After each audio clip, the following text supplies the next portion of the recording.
Jarvis, drop my needle. Hello, this is the hardcore legend Mick Foley, and if you are interested in listening to idiots, you came to the right place. Have a nice day. Woo! That's an attention getter. He's a very strange young man. He's an idiot. What we're dealing with here is a complete lack of respect for the law. Oh my God, he's an idiot. You know, of course, that you're out of your jurisdiction. Personally, I think you're an idiot. But that's the evidence in the car. But I was going into Toshi Station to pick up some power converters. Always like to keep my audience riveted. Greetings, ladies and gentlemen, friends and fiends, and welcome to Free Range Idiocy, the podcast about everything, but mostly just the stuff we like. 1999 was a weird time. I think we can all admit that. The world was bracing for Y2K by stockpiling canned goods and hoping that somehow we'd avoid a computer apocalypse. Companies were still adding the letter Z to everything in a desperate attempt to be cool, and the University of New Hampshire had just unleashed a pair of recent graduates who would go on to change podcasting forever. More than likely for the worse, but changed nevertheless. So with all that background in place, it's time for us to party like it's 1999 and count down our favorite movies from the last year of the 20th century in this episode 112. I am your Uncle Todd, and with me, as always, is the man who, because of a freak accident during the 1980s, is the reason why shampoo bottles have instructions. He has been my partner in idiocy for over 2 decades and always smells like a fresh spring morning. I give you the man they call Tim. Greetings and salutations, my friend. How are you? You know, could be better, could be worse. Effervescing, smelling sweet. Is that what we're doing? Is effervescing a verb in that sense? Can you actually effervesce, or are you just effervescent? I think you can effervesce. If so, that's what I aspire to do. Tomorrow, I want to effervesce, and I'll probably get arrested for it, as a matter of fact. Sir, would you come down from there? You are not allowed to effervesce on city property. Oh, dang. I thought you could effervesce wherever you want. No, sir. Especially not when you're wearing no pants. Oh, I thought that was part of effervescing. You're wrong. I misunderstood. I'm doing well, sir, and yourself? I am well. Recharged. Had some vacay over the last couple of weeks here, my friend. Oh, look at you. Doing well. Just look at you. Visited our nation's capital and took in the sights and didn't get tackled by the Secret Service once. I'm proud of you. Well, you know, we behaved ourselves. So. Yeah. Although you did have a little trouble with one of those scooters, which quite honestly, I am disappointed in you, sir. I am very disappointed in you that you rented one of those electric scooters, because I remember when we were having breakfast in Denver, you were haranguing me about the time when someone blew past you on an electric bicycle and you felt like cheated because they're not actually doing any work while you're pedaling your little heart out, and That's here right. you are zipping around on a friggin' electric scooter like some 21st century Dennis the Menace. It's two different situations. One is on vacation trying to get from point A to point B on city roads and sidewalks, and the other is I'm trying to exercise like the rest of the folks on the trail, and this ham and eggers flying by with some motorized bicycle. What is that? Ham and egger, it actually would seem like you were the ham and egger because you were the one who couldn't afford the electric bicycle. Well, fair enough. Just saying. But yes, this trip, now that our sons were 18 and above, we could collectively all kind of go and travel together. And so we did so and enjoyed using these scooters going through the various streets and paths of the Washington Mall, and really enjoyed our time there. Got to see the International Spy Museum. That was a highlight from the trip, and just other sites. Oh, I will highly recommend, if you've never been, do go to the Air and Space Museum Extension Edition out in Dulles Airport. Okay. That is really, really cool. It is essentially some hangars that have been kind of pushed together or kind of turned into a museum of sorts, and they have all sorts of different aircraft. There's a Concorde in there. There's an SR-71. There's a space shuttle, which to walk around a space shuttle and see how absolutely huge it is just incredible.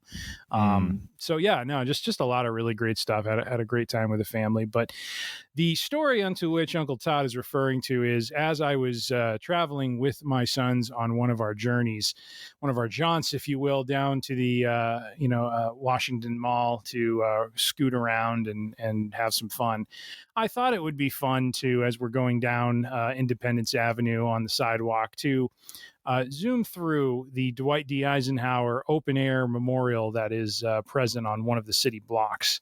Now, just for reference here, ladies and gentlemen, I want you to fully get the picture here. I want you to understand that the man they call Tim, no spring chicken is he. This is a man who is hurtling towards 50 now. Okay. Yes. On his little scooter. Ding, ding, ding, ding. I don't even know if it had a little bell on it, but I'm imagining it. Of course it did. Of course it did. Trying to zoom, quote unquote, through the Dwight D. Eisenhower Memorial. The man who was the top commander of Allied forces during World War II, the supreme commander of Allied forces in World War II, the man who's a two-term president of the United States, who's responsible for the grand highway system so that we can drive coast to coast. He's going to zoom through his monument. Please continue, sir. In honor of the highway system. I was just trying to honor of the All right, fair enough. You got me on that one. Okay. I'll allow it. So understanding that there is some software disables going on when it comes to parking these scooters. There was a big red block around the Capitol building to not park the scooters around it, and therefore you can't. So you actually can't end your ride. You have to take it somewhere outside of that zone. So I was riding along and thought this would be just kind of a fun thing to do. And so as soon as I crossed over into the threshold of Ike's Memorial, the power was cut immediately on my scooter. And I rolled to a stop, and it wasn't sudden. It wasn't like you flip off or anything like that. It's just that would have been awesome, actually. Well, fair enough, but with a little like electronic voice afterwards, like, you should have known better. No, the voice is going to say, shame. Actually, it would have been better for what was the guy from, he played Newman on Seinfeld, but in Jurassic Park, who was like, yes. Yes. That would be perfect. That would be. As you're laying there bloodied and beaten on the concrete, and you hear that from right by your head. So being someone who works in software, I am familiar with the concept of what we call as a geofence, which is there is a virtual boundary you can set up for vehicles that have geolocation tracking going on with them. So I'm like, all right, I'll step out of the zone. I'll have power again. I'll be a good citizen and just move along and leave Ike alone. No, didn't start. So I had to walk it. My sons were already like a block away, down from me where I was. So I'm walking along, just staring at Eisenhower. It's just like, you. Now, here's the problem. I had nothing to do with this. You're the one who was going to zoom through a national monument. I'd say you honor got him easy. Because of the highway contribution, I said.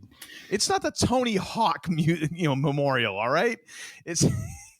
oh my gosh! I can't believe I'm having to explain this to you. I walked a city block because I had no power. When I got to the next block, then power was restored, and I went back to vroom vrooming again. So the lesson here is: do not take these electric scooters and cross into the holy territory of these memorials. So. Yes, and the other message is if you're gonna fly with a man they call Tim, don't expect to fly first class, because that only happens when he travels by himself. He took the whole fam; they all flew in coach. I'm pretty sure one of the boys was.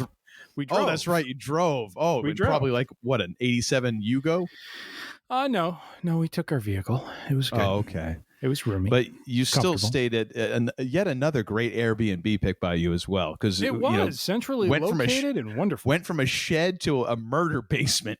This thing goes down a dank stairway down to this place that is essentially like, might as well have a sign of like free candy. Yep. It's like but it was. I'm sure it was lovely on the inside. I sent Uncle Todd pictures of the inside, and it was lovely. It's fantastic. Yes, you barely even noticed the altar for human sacrifices. Really, that's true.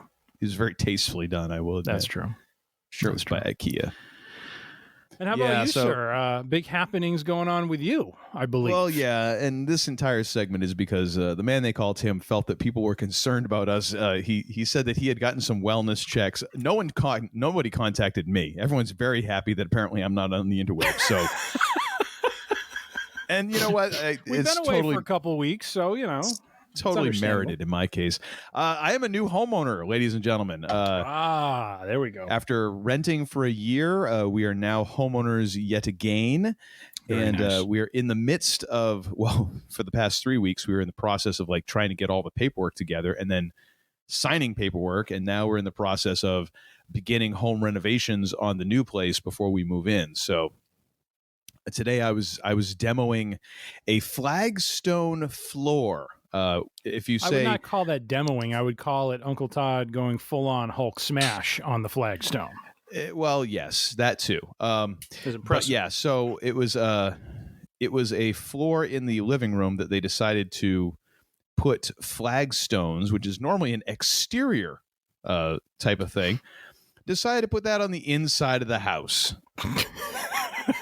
So I was there with my own version of Mjolnir, just hammering away at this bastard all friggin' afternoon, and then had to rip up the plywood that was underneath it, protecting the hardwood floors that were underneath that the people had used 2.5-inch threaded wood screws every 6 inches on the plywood. Oh, boy. Because apparently they thought that this floor was just going to grow legs, get up, and walk off. They were preparing it for you. Oh my gosh! I swear that whoever put that thing down must have owned a hardware store. That's the only way to explain. Yeah, go right ahead. So you posted a picture on social media of the mighty hammer you were wielding. Yes. I have to ask: was there a moment when you held it up high to the sky and said, "By the power of Grayskull," and then started just hammering away? Well, no, it's not a sword. You have to. I know that. I'm just saying. That was a sword that All right. Prince Adam was holding aloft. This is a 4-pound Stanley sledgehammer. It's a little bit different, Didn't know if you reenacted any of the Thor movies with the holding up the hammer there. So I did try and throw it and see if it would come back. It didn't. Now we have some drywall repair, but Gosh. It was a wall that already looked crappy. So it figure.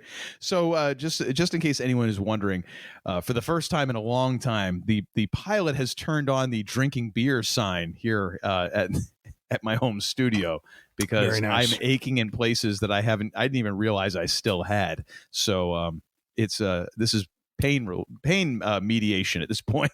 Very nice. Is what's going on. Oh my gosh. I'm enjoying an Old Forester 86 proof. Well, look at you. As always, just the and the thing is, and I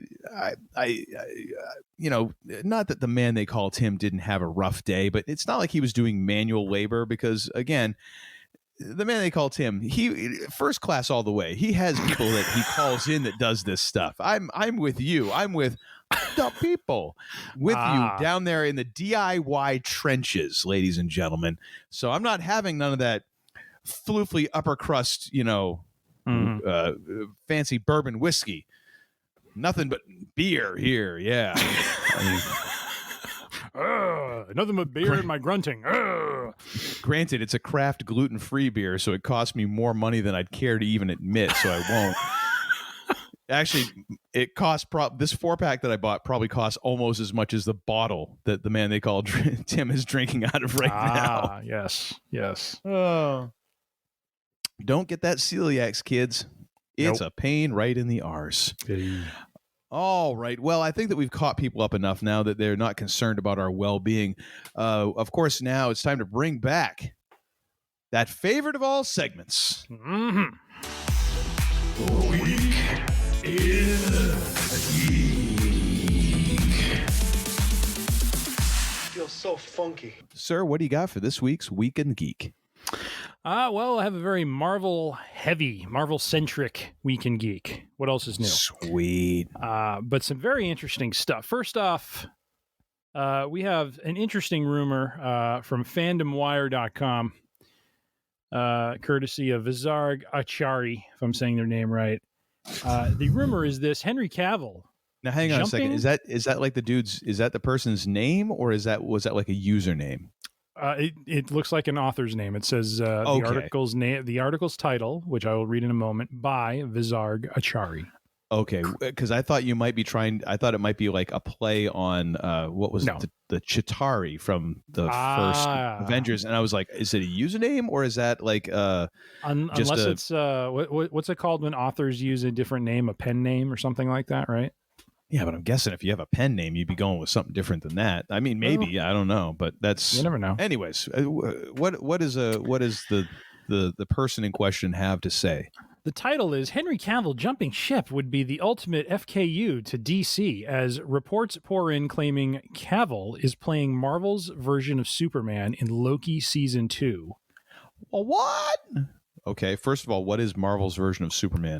So as the article explains, Marvel has a character that goes by the name of Hyperion. And Hyperion shares a very similar backstory to Clark Kent in that he, he's a superhuman sent to Earth as a baby from a dying race of Eternals.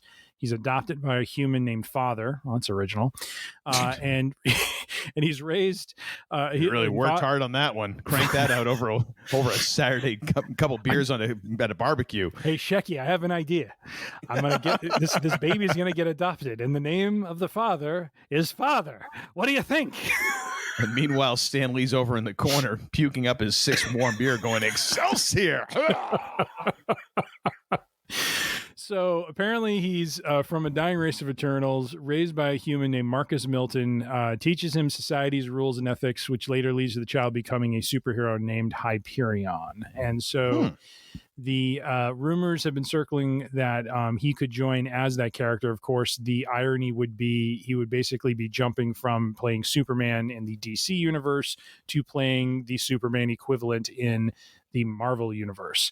The thing I think is kind of cool is the fact that they're talking that this rumor is steeped in the idea that he would be a character in Loki Season 2, which is kind of interesting because, again, I've as I've mentioned many times when we've talked about shows and Real and Jabronis, it's more fun when you can't fully understand where all of this is going. So why a Superman-esque character makes his presence felt in Loki? I mean, it jives with the craziness of Loki, but we're not entirely sure where they're going in Season 2 with this show, as we discussed a few episodes ago, and it'll be interesting if this does in fact materialize, what that character will end up doing. You know what? I'm all in. And quite honestly, with the way that DC has kind of tanked their cinematic universe to the point now where they're like, we're now rebooting. We've got a 10-year plan. I'm like, yeah, is this any better than the last 10-year plan that you abandoned after 3 years? Probably not.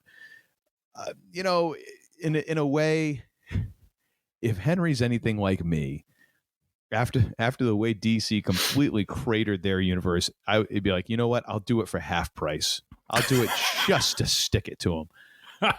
Just because. Just because. I'll play him with vim and vigor. Yes. Yep. Absolutely. Oh my goodness. No, it could be cool. I mean, the thing is, the weird thing about Henry Cavill is, he's one of those actors that I really don't remember him specifically from anything he's been in. Like, I know he's been in more than just a couple Superman movies and that one Mission Impossible movie. I can't remember him from anything. Like, he just has not left a mark on me whatsoever. Now, maybe it's just the movies that I tend to watch, but he does not stand out to me whatsoever. Am I the only one on that one? No, I mean, I really, if you ask me to name what else he's been in, I really don't know. So he seems to kind of, it seems his career is kind of foundationally built around Superman. I know he's been in a movie or two. I thought he was in, I want to say a couple of years ago, he was in a spy movie with, oh gosh, now I can't think of his name. He was the actor who played one of the who played the Winklevosses in The Social Network. He was in Mission Impossible. Army Hammer. Okay. Henry Cavill and Armie Hammer were in some sort of it was based in the 60s, and they were like British spies or something like that. And, but it was a real just throwaway, it wasn't a movie I don't think anyone was clamoring to go to the theater to see, sort of thing. This is all pre-COVID. Yeah. And I'm aware of that, but otherwise I really don't know what he's been in. So he's been in some stuff. I mean, I'm looking at his IMDb right now, and I mean, I don't really know. Oh, he was in Hellraiser Hellworld, the video, whatever the crap that is. He was in Red Riding Hood in 2006. Okay. He was in a bunch of episodes of The Tudors TV series. And then we start getting into Man of Steel, and then The Man from U.N.C.L.E., which now that I see it, I'm like, oh yeah, I remember that. Oh yeah, that must be the movie with Armie Hammer, The Man from U.N.C.L.E., right? Yeah, I think you're right. And then he was in Batman v Superman, a movie called Sandcastle, Justice League, or I should say Justice League, then Mission Impossible Fallout. Then he was in Night Hunter, Enola Holmes, then Zack Snyder's Justice League. Then, of course, he was in The Witcher for a couple seasons, and now that's it. Everything else he's in is either completed or post-production. Enola Holmes, which now that I hear that, I'm like, oh, that's right. He was Sherlock frackin' Holmes, but again, didn't even register for me. I don't know what it is about him. I don't want to down the guy because I don't think he's a bad actor, but really doesn't leave much of a mark on me. Yeah. I don't know. Yeah. I don't know. I didn't mean to turn this into let me just thrash on Henry Cavill. No, but we've also talked about, maybe that's a byproduct. I mean, it's not meant to be a judgment on him, but I do think being tied to a franchise that struggles. I mean, I think his Superman. I remember the first Superman movie I thought was widely applauded and accepted. Oh yeah, and thought to be Man of Steel. I thought it was a pretty dang good movie. Yeah. That actually had me excited, and then we get to Batman v Superman. It's like and we're done. Yeah, so it's hard to tell if we're just kind of conflating the fact that he was in a couple projects that were high profile but poorly executed, and and that's kind of led to it being like not a big deal. But I think it'd be kind of cool, and I think it would be for when they talk about it being a big FU to DC. I mean, I honestly don't care about stuff like that. I know there's fans that get off, probably get off on that sort of thing. But I just, as long as he's entertaining and as long as, what he's doing in the Marvel universe is pushing the narrative forward and telling, the great stories that we've become accustomed to, I'm happy with that. I think it is ironic. I think it is definitely a neat little twist to have him play essentially the mirror version of himself in a totally different comic book universe, but let's see where it goes. And I'm actually, like I said, more interested in see what, if he does materialize, what does that have to do with, the Loki storyline and the multiverse and all of that? Cause I got to imagine the multiverse is going to be a big part of Loki season 2. So kind of curious to see, how he fits that way. Indeed. All right, next one is actually an item we talked about not too long ago. I think in our last, I'm trying to think, it's been so long. What was our last episode? Not that long ago is pretty long ago right now. It feels that way. I need to look up what our last episode was here, because was that the Marvel one? I don't remember. I believe it was Marvel Mania. It was Marvel Mania. So, we kind of talked about this a little bit and kind of pontificated on the topic, but from comicbook.com, the title of the article from Nicole Drum is MCU Phase 4. What was the point? We kind of talked about that a little bit, how there seemed to be a direction and path for each of the first 3 phases. And we've been in Phase 4 for a couple of years now and really not sure what direction we're going in, because there is no overarching narrative that's going right now. I mean, we know Kang is coming. We've seen in Loki season 1 and in the finale, a very brief glimpse of what is to come. But what is the point of phase 4 here? And in this article, really, if I just boil it down, and this is also based off of, I think, comments made by Kevin Feige during last month's Comic-Con, was, let me see if I can find the spot. That becomes clear that phase 4 of the MCU is meant to explore trauma, loss, grief, and how those things impact not just individual characters, but the universe and multiverse, in parentheses, as a whole. And so I thought the article was, was interesting to kind of read about that and think about, maybe, and we talked about this last episode, like maybe this was just a breath phase, a pause phase of not trying to launch right into the next big bad and the next, Thanos arc sort of thing. Obviously not with Thanos, but whoever the next big bad's going to be.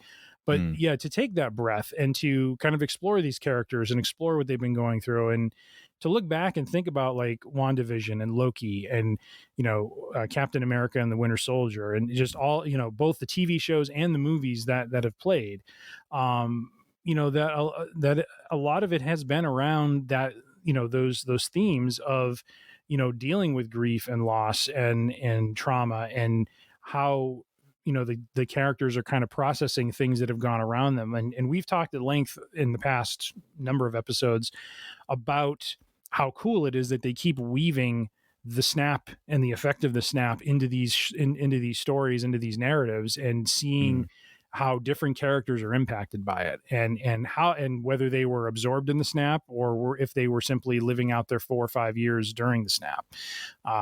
We talked recently about Black Panther last episode about, are we going to see, when we see that he's gone, is it when he's gone because of the snap, or is it when he's really gone in, kind of the timeline that they're in? So anyway, so I just think it was just kind of a well-timed article that happened after we recorded that episode, but yet we talked about it. And I just appreciated kind of the confirmation that this was almost like kind of a pause phase, if you will, to kind of really process and examine and kind of tee up these characters for now what is to come in 5 and 6, as we start to get knee deep in the world of, by God, there's King. Mm-hmm. I think I obviously I agree with Feige because, he's the dude behind it. He's the one pulling the strings. So who am I to disagree with what his assessment of what he's doing? I think it's also a matter of putting more pieces on the board. Because just the way that phase 1 unfolded, Iron Man was really the connective tissue going between a lot of these things. Or if Tony Stark wasn't connective tissue, then Nick Fury was, and we got Nick Fury at the end of Iron Man, so those two kind of were connected right from the get-go. Yep. They don't have that right now. You've taken out Tony Stark, Steve Rogers, and Black Widow. I mean, you've taken a lot of those pieces that bounced around between and connected a lot of the other people you were working with, and they're gone now. So now what do you do? So it's, to me, it's setting a lot more pieces on the board because you need to. Because otherwise you're going to you're going to lean too heavily on Thor. And Thor is not really that character, So I see it as that. I got to be honest, and this is something that we will probably talk about in the future. I think that we might be heading towards a saturation point, because when you're trying to introduce this much content, you're always in setup mode. And setup mode is not always the most exciting part of the thing. Sometimes you just want to get to what's going to happen. And Marvel has done a fairly good job of making their origin stories punchy and to not spend too much time in the weeds. They were able to kind of walk that line of, okay, we're going to give you just enough information, and we're going to give a nod to the comics fans so that they know that we know, but we're also going to make it somewhat accessible enough to new fans that they can kind of pick it up as they go. We'll give you enough breadcrumbs so that you kind of get enough, and if you can, add 2 plus 2, you're going to be able to connect the dots. Yep. now they're trying to add so much stuff that it almost, when you're constantly in setup mode, you start getting bogged down in setup mode. Mm-hmm. So I wonder if that's not part of the issue, because trying to intro a whole bunch of new characters, and I mean, right now, quite honestly, there's strings dangling left, right, and center. Oh yeah, of stuff that has been set up or has been put on the board that we don't know about yet. And because it's a bigger universe now, it's a little harder to see all the action taking place because you're zoomed out from it. Yeah. So all that to say, I agree, but I'm beginning to get a little wary. I got to admit, I'm a little wary of that. And maybe it's because, some of the stuff that I've watched lately has just been very simple, and very straight ahead. Like, hey, here's a story of this and this and this, and bang, and we're done. Yeah. And there's kind of part of me that's like, wow, kind of nice to get back to that, isn't it? Like, here's a self-contained story, and then you're, after an hour and a half, 2 hours, you're done. Yep. And it's not like trying to then, you don't have to go back to your room where you have like all of the pictures up on the wall, like some sort of friggin' conspiracy theory guy with like the red yarn tying between all the pins, and you're trying to connect all the dots, and it was aliens the whole time. Right. You don't need to do that. You're just like, oh, hey, it was a good story and we're done. Yeah. Yeah. Maybe that's it too. I don't know. I am still excited, but I'm a little more wary than I have been at any point in the MCU's history at this point. Yep. Yep. Absolutely. Which is, I mean, still to say, in what, year 12 or 13 of this thing, not a bad run. No, not at all. Not at all.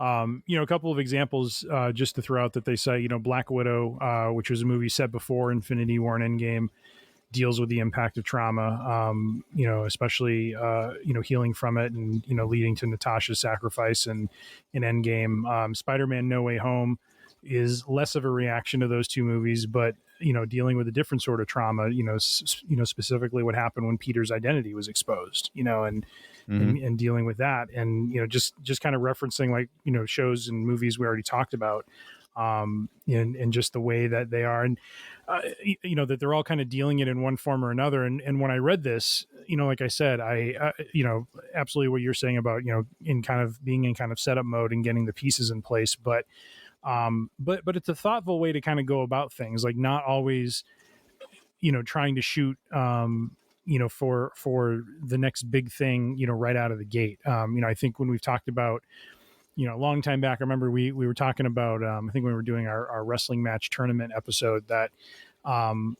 it's interesting that during that late 90s, attitude era of WWE and stuff that, wrestlers, it was getting to a point of who, you're not going to be able to top yourself any further, because to do that is going to mean someone's either going to lose their life or they're going to get severely injured. You know what I mean?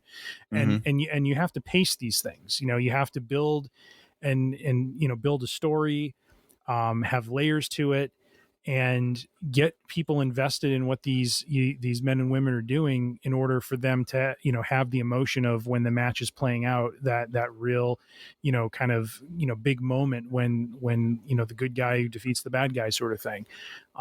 So I appreciate the fact that they're taking the time to do this and to have those examinations and look at that. And I've really enjoyed it. When we had the Hawkeye show going, I really enjoyed, like, I was really looking forward to him and Flo,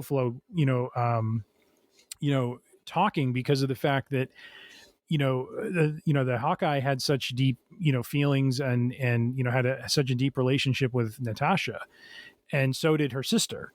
And yet, Flo's hunting him down because she thinks he's the one that killed her. You know what I mean? And or he's responsible for that. And, so that's what I was looking at. Like that entire series was great, but that was the moment I was looking forward to. And I don't feel like it was disappointing. I feel like they had that emotional cathartic moment, where she got to understand what her sister did. And I think Hawkeye was able to get, his character was able to get some stuff off of his shoulders that he was carrying. And so, so looking back on it now with, this article, I just think it was very wise of them, I think, after the massive battle against Thanos, to kind of take that breather and kind of tee up things and get things set up for the next go around. And I'd agree. Of course, I mean, part of it is just being a victim of your own success. Like you just had two of the biggest movies ever, and now it's really done tough. well, both of them. Yeah, and like we've said before, like not just great comic book movies, like actually legit in the discussion for great movies. Oh yeah, But then it becomes very hard to then get everyone to kind of downshift and tell smaller stories. Not everyone is going to want that from you at that point, and that's why a lot of people are like, all the Marvels, shows on Disney Plus suck, they're all crap and this and that. Oh, this crap. Some people just, after you go to that place, they can't downshift. You always have to keep getting better. It's like those same people who think that the economy is always going to grow by like 2% every single year. It's like, oh yeah. How in the world does that math work out for you on a world with finite space and resources that you're going to have continual growth at a steady pace forever? Like, please explain that to me, because it's mind-bendingly foolish. But it's the same with movies. Like, people are after they get, some folks, I mean, and I don't look at it in the same way. Like, I think it's almost like being desensitized. Like, now you just want you want a bigger hit, you want a bigger explosion, you want a bigger movie, and it's like you can't continue to do that. You have to like take a breath at some point, you've got to. And I don't know, just some people don't want to do that, and I'm fine with it. I think it's interesting, but we'll have to kind of see where it goes from now. Agreed. Our last point of news from giantfreakingrobot.com, purveyor of all things true and just in the Marvel Universe. Hey there, Bub. Look over there at that giant freaking robot. Ain't it freaking big? Nah, look at that thing. It's over there, standing right there in front of the freaking Dunkin' Donuts. Indeed. I'm sorry, the Dunkin' now. It's not donuts anymore. We don't have time to say Dunkin' Donuts. So like we don't have time to say Domino's Pizza anymore. It just has to be Domino's. It has to be just Dunkin'. Is Vince McMahon influencing all of this? Because now that Triple H is in charge, Riddle is becoming Matt Riddle again. Theory is becoming Austin Theory. Names are coming back, ladies and gentlemen. Is he going to all of these like fast food joints saying, "You're not Taco Bell, you're Taco"? It might be, quite honestly. I mean, you're for not all Little the money, Caesars, you're Caesars. Yeah, Little C's. I mean, for quite honestly, like for all the money that Vince was laying out, he must have been getting some consulting fees on the side. That's all I'm saying. Hell yeah. Anyways, last article here from Giant Freaking Robot from Micheline Martin. Robert Downey Jr. being replaced as Tony Stark. Yes, the general message of this article is, as you might guess, that a younger actor playing a younger version of Tony Stark, most likely from another universe, from the core one that we're used to, is going to play Mr. Stark in the upcoming Avengers, Kang Dynasty, and Secret Wars, as a way of bringing a younger Iron Man into the picture without bringing back RDJ and undoing or retconning his very emotional death in Avengers Endgame. Some actors who are being bandied about as playing him, and this may not mean a lot to Uncle Todd because I know he is woefully behind in watching Stranger Things. But one, Joseph Quinn, who this last season of Stranger Things played the iconic, now, and I say the word iconic after a series was released in June. But Eddie Munson, you will understand, sir, once you watch the iconic Eddie Munson character played by Joseph Quinn. He does look like a dead ringer for a younger Robert Downey Jr. And based on the work he did on Stranger Things, I think he would knock it out of the park. So I am excited for that. They don't really list anyone else. They say he would be kind of a top pick for playing this. So we will have to see. But otherwise, what are your thoughts on bringing back a younger actor to play a younger, sorry, I don't mean to say younger actor, but playing a different actor to play a younger Robert Downey Jr.? It's not really replacing. Tony Stark. I mean, yeah, that'd be really weird if it was like, oh no, this is Robert Downey Jr. No, no, it isn't. He's older now. No, it is. Oh, okay. All right. Fine. Again, going back to Vince, like, no, this is the Undertaker. That's totally not the Undertaker, Vince. Like, your name's Taker.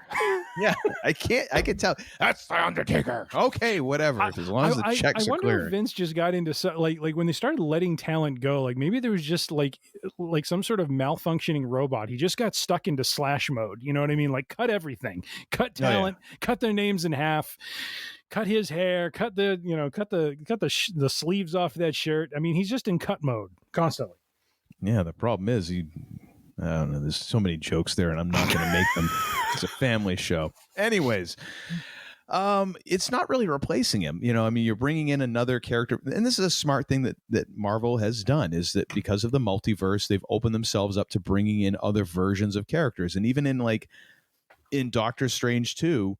Just because what's his face there, Krasinski played Reed Richards, that does not mean that he has to be that he is going to be the Reed Richards. Much the same as Patrick Stewart getting like one last ride as Professor X, which is I totally geeked out for.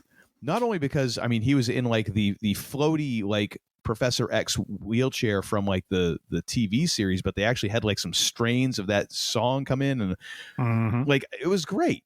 It was fantastic. But we all know that he is not going to be reprising that role as Professor X. So they've given themselves this kind of get out of jail free card to do these weird things.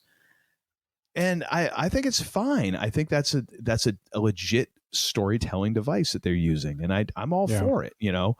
Just don't try and like recast, like, you know, all of a sudden, hey, Tony's alive, but he looks different because, you know, some 1980s soap opera reason. Like, oh, he had to have plastic surgery because of this, and now he looks like this person. And apparently his voice box is affected, so he talks completely different too. Whatever. As long as they don't do that, I think it's fine. I don't think, if anything, I think it would have to be in limited doses. I don't think you can then say, okay, and now this Tony Stark is part of the traditional Marvel universe, because then that does start to undermine it. Even if it is from a different multiverse, like it's like that's just, it becomes weird, you know, especially with that character. Right. Well, and I would say with Tony and with Steve, those are the two characters that are like you just can't touch because they became so iconic. And of course that's there are different stories, and then coming up to Civil War, and then just the way everything unfolded in Infinity War and Endgame.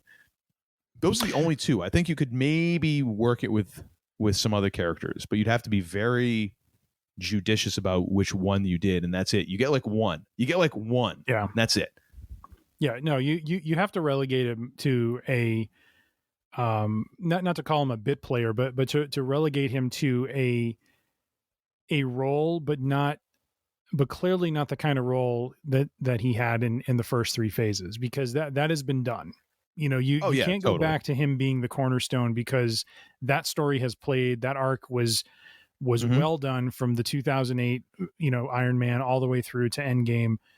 And as you said, Steve is the other piece to this whole thing. You don't mess with Captain America either. You let those two characters have their arc. It was a very poetic way to end it, and they had that closure. If you want to bring in flavors of them to, you know, as part of this, you know, multiverse where there's different versions, bring them in, but they are bit players or supporting players, I think is really what I want to say. They are not. It's like a one shot. You know, you're only going to see him in this movie, and then that's it. Yeah, it doesn't become he's back. It's, this is a version of a character that we love and have great affection for, and we get to see him in kind of as you said, a one take hot shot, whatever you want to call it. I was trying to think of the term from wrestling, you know, when they do the hot tag, but you know, that hot shotting sort of thing. You know, just to get that moment, just like as you correctly said, just like seeing Patrick Stewart, reprising Charles Xavier one more time, or seeing a member of the Fantastic Four in a Marvel movie. You know, there are these one shots, to use your term, that I think they're probably going to play and utilize, and the multiverse gives them the pathway and is the doorway for doing that. So it'll be interesting to see how that materializes. Yes, indeed. And that, my friends, is the Week in Geek. All right, sir. Well, thank you so much for your sleuthing around the interwebs, and we're so glad that you didn't stall your scooter on this. We'll now get into the heart of our episode here, movies of 1999. Now, first, let me address in searching for the movies of 1999 for reference material, because we, even though it doesn't seem like it, we do actually prepare for this somewhat. And I found a couple of articles that were saying, and 99 was the greatest movie, Hollywood's greatest year, the greatest year for movies ever. Yeah. Let me just ask you, without even getting into the actual content of those articles, do you think that it's possible to say that any single year is like the greatest ever, or is it really just like that happened to ring your chimes for, hit the tuning fork of your personal taste? I think it's a little bit of that, and I also think it's a little bit of the zeitgeist and kind of culture at the time. And I say that because I'm, so as a kid growing up in the 80s, I look at like 84, I mean, really kind of the even numbered years, 84, to some degree 86, maybe 88 as being really good, entertainment years, from what I can remember, 84 being like Ghostbusters and some of the movies we talked about when we did that show. 86 is Back to the Future. Yeah, because 84 was the one that was mentioned as like the greatest year ever. Right. Another one. Right. 99, what is interesting, and I'm going to say this as an adult, so maybe I just have a weird perspective on it, but the thing I remember about 99, and you correctly pointed this out in our beginning, is for you and I, that was like our step into the real world. We were done in college.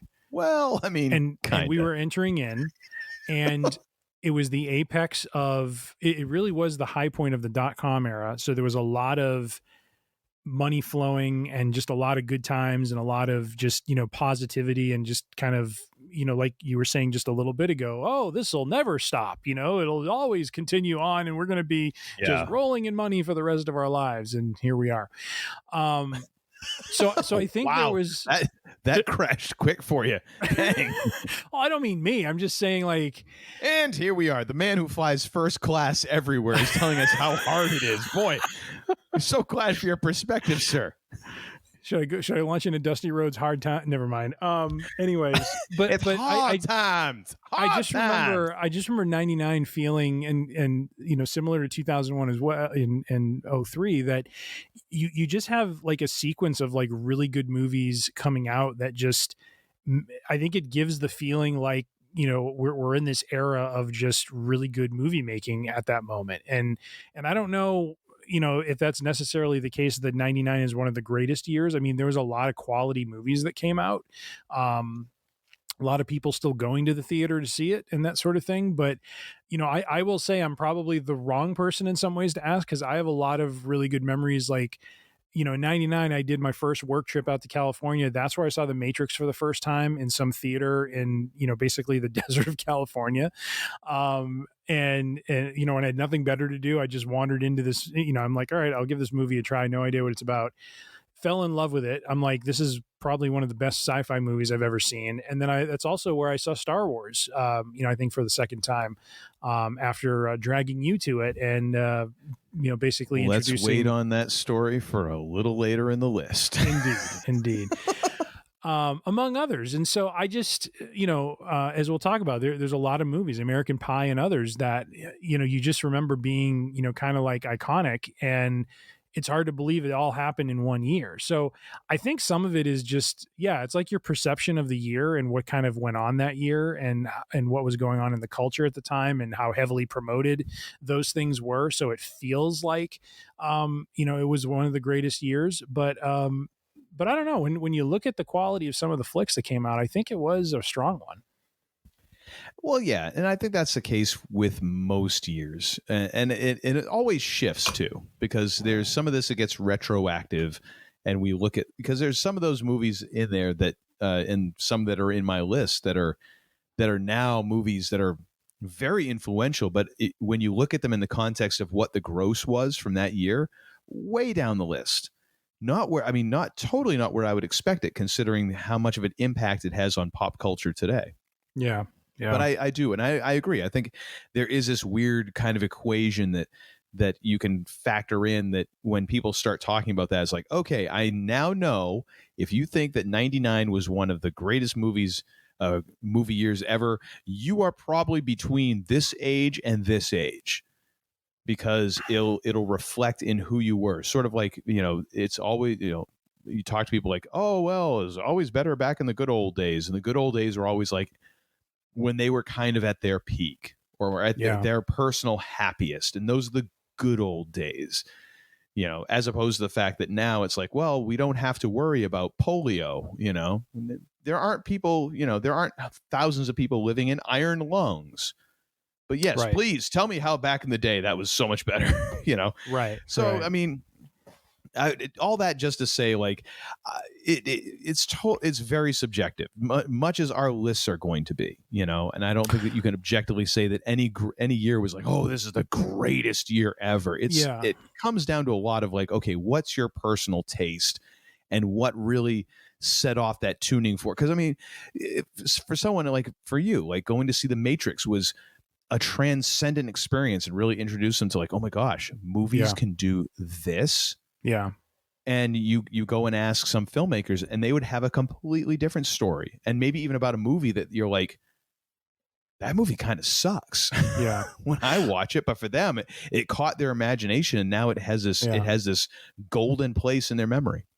I do want to say, I do think, to your point, with it being subjective, that age comes into play with it as well, because that phase of our lives, we were still very closely connected, I think, to popular culture, and not that we're so distant from it now, but it isn't a priority for us. You know what I mean? Like, and I'll just speak for myself. Like, a lot of my childhood into the teen years, into my early 20s, there was a place for music, film, and TV, and there was always a presence there with it. You know what I mean? And there still is a presence now as well, but it isn't the same intensity and priority that it was back when I was younger. You know what I mean? Like I think because you have more free time, and you are able to, invest in doing, some of these more fun things that you can be more heavily invested in it, as opposed to when you become more of an adult and get, immersed in work that maybe you're passionate about. That tends to be the thing that you then invest most of your time into, because it's not just work, it's something you're interested in. You're, potentially building something into something greater, and so I do think that plays into the subjectivity as well, as just where you are, age wise, and how tied into the culture you are. Because quite honestly, now, if you ask me what the best movies this year were, I couldn't tell you. I mean, I barely can remember what I went to the movie theater to see 2 months ago, and for my sons, I'm wondering too, like what their experience is, because with streaming and just all of the platforms now that they have, it's like, I don't know that there's a, 2022 is this great year because of this movie, or these movies, because it just, and maybe that's not fair, because post-COVID, there's still kind of weirdness going on in the movie industry due to the pandemic. And so, the time we live in now is very strange as well. But I just feel like there's maybe a difference now that digitally there's way more at people's fingertips than there was, 30 years ago. Right on. I would agree. The professor has spoken. All right. Well, now that we've gotten that dissertation out of the way, we're going to go through here. And what we basically picked is we have some surprises, which are just kind of weird oddball, or things that caught our eye, or just things that might be a little off the beaten track that wouldn't be normal picks for us. We then have special mentions, 2 of those that didn't quite make it into our top 5 honorable mentions, if you will. And then we have our top 5 movies. Now, normally this works out to a nice even top 10, if you will, or an uneven top 10, since the bottom 3 are kind of these weird movies anyways. But the man they called Tim had to goof all that up by picking 4 surprises, forcing me to also pick 4 surprises. So now we're in a top 11 situation, which I guess is good, because at least David Letterman's people aren't going to sue our asses. So we have that going for us. Always. So we're going to start off with the surprises from the home office in Terre Haute, Indiana, whatever town in Indiana that he always said. So why don't you start off with your number 4 surprise? Number 4 out of 3 of our surprises. Number 4 out of 3. Yeah. Let me. I plugged in the wrong one. I did number 1 as opposed to number 4 into the IMDB machine. I went with this kind of caught my eye. Simon Says, starring the ultimate thespian of the 90s, Dennis Rodman, ladies and gentlemen. And not just him, but co-starring with the one and only, the effervescent Dane Cook. Now, I didn't think that Dennis Rodman could be made out to be like the nice guy in any scenario, like the one that I would be rooting for. But you match him up against Dane Cook, I'm like, oh, F that other guy. Yeah, Rodman all the way. Yeah. I love the IMDb rating, 2.6 out of 10. That's gonna leave a mark, ladies and gentlemen. Damn, that is gonna leave a mark. What's a really crappy movie? Like what would you consider one of the worst movies you've ever seen? Oh wow, one of the worst. Yes. On the spot. Jeez Louise, what did I see that was awful? Besides the Phantom Menace. Come on, that was good. Okay, actually, I'll go with one here. Let's go with Showgirls. Okay. All right, so I'm going to look that one up, and for crying out loud, I got to go figure. I'm looking up Showgirls, like an NC-17 movie, and what do I get? An advertisement for Minions. Wow. Talk about knowing your audience. Those are two ends of the spectrum. I'll say that much. Okay, so ladies and gentlemen, the IMDb rating for Showgirls. Yes. Showgirls, ladies and gentlemen. Elizabeth Berkley, the Joe Esterhaus penned, directed by Paul Verhoeven, Elizabeth Berkley vehicle with Kyle MacLachlan of Dune, right? That was the dude who played yes. Paul Atreides. And Gina Gershon. Ladies and gentlemen, that has an IMDb rating of 4.9. Oh, wow. Compared to Simon Says is 2.6. So by relative rating, Simon Says is really bad. Oh my gosh, it's so bad. So here's an interesting piece of trivia, though. That is they didn't even relevant. release it on DVD, even though that was a thing. Then they just went straight to VHS to make sure even fewer people would see it. Interesting piece of trivia: Dane Cook replaced friend of the show Robert Downey Jr. because Downey dropped out and they needed someone within a few days. Oh my gosh, that's a bullet dodge right there for RDJ, isn't it? How funny is that? That he could have been a part of this wonderful piece of garbage. Wow.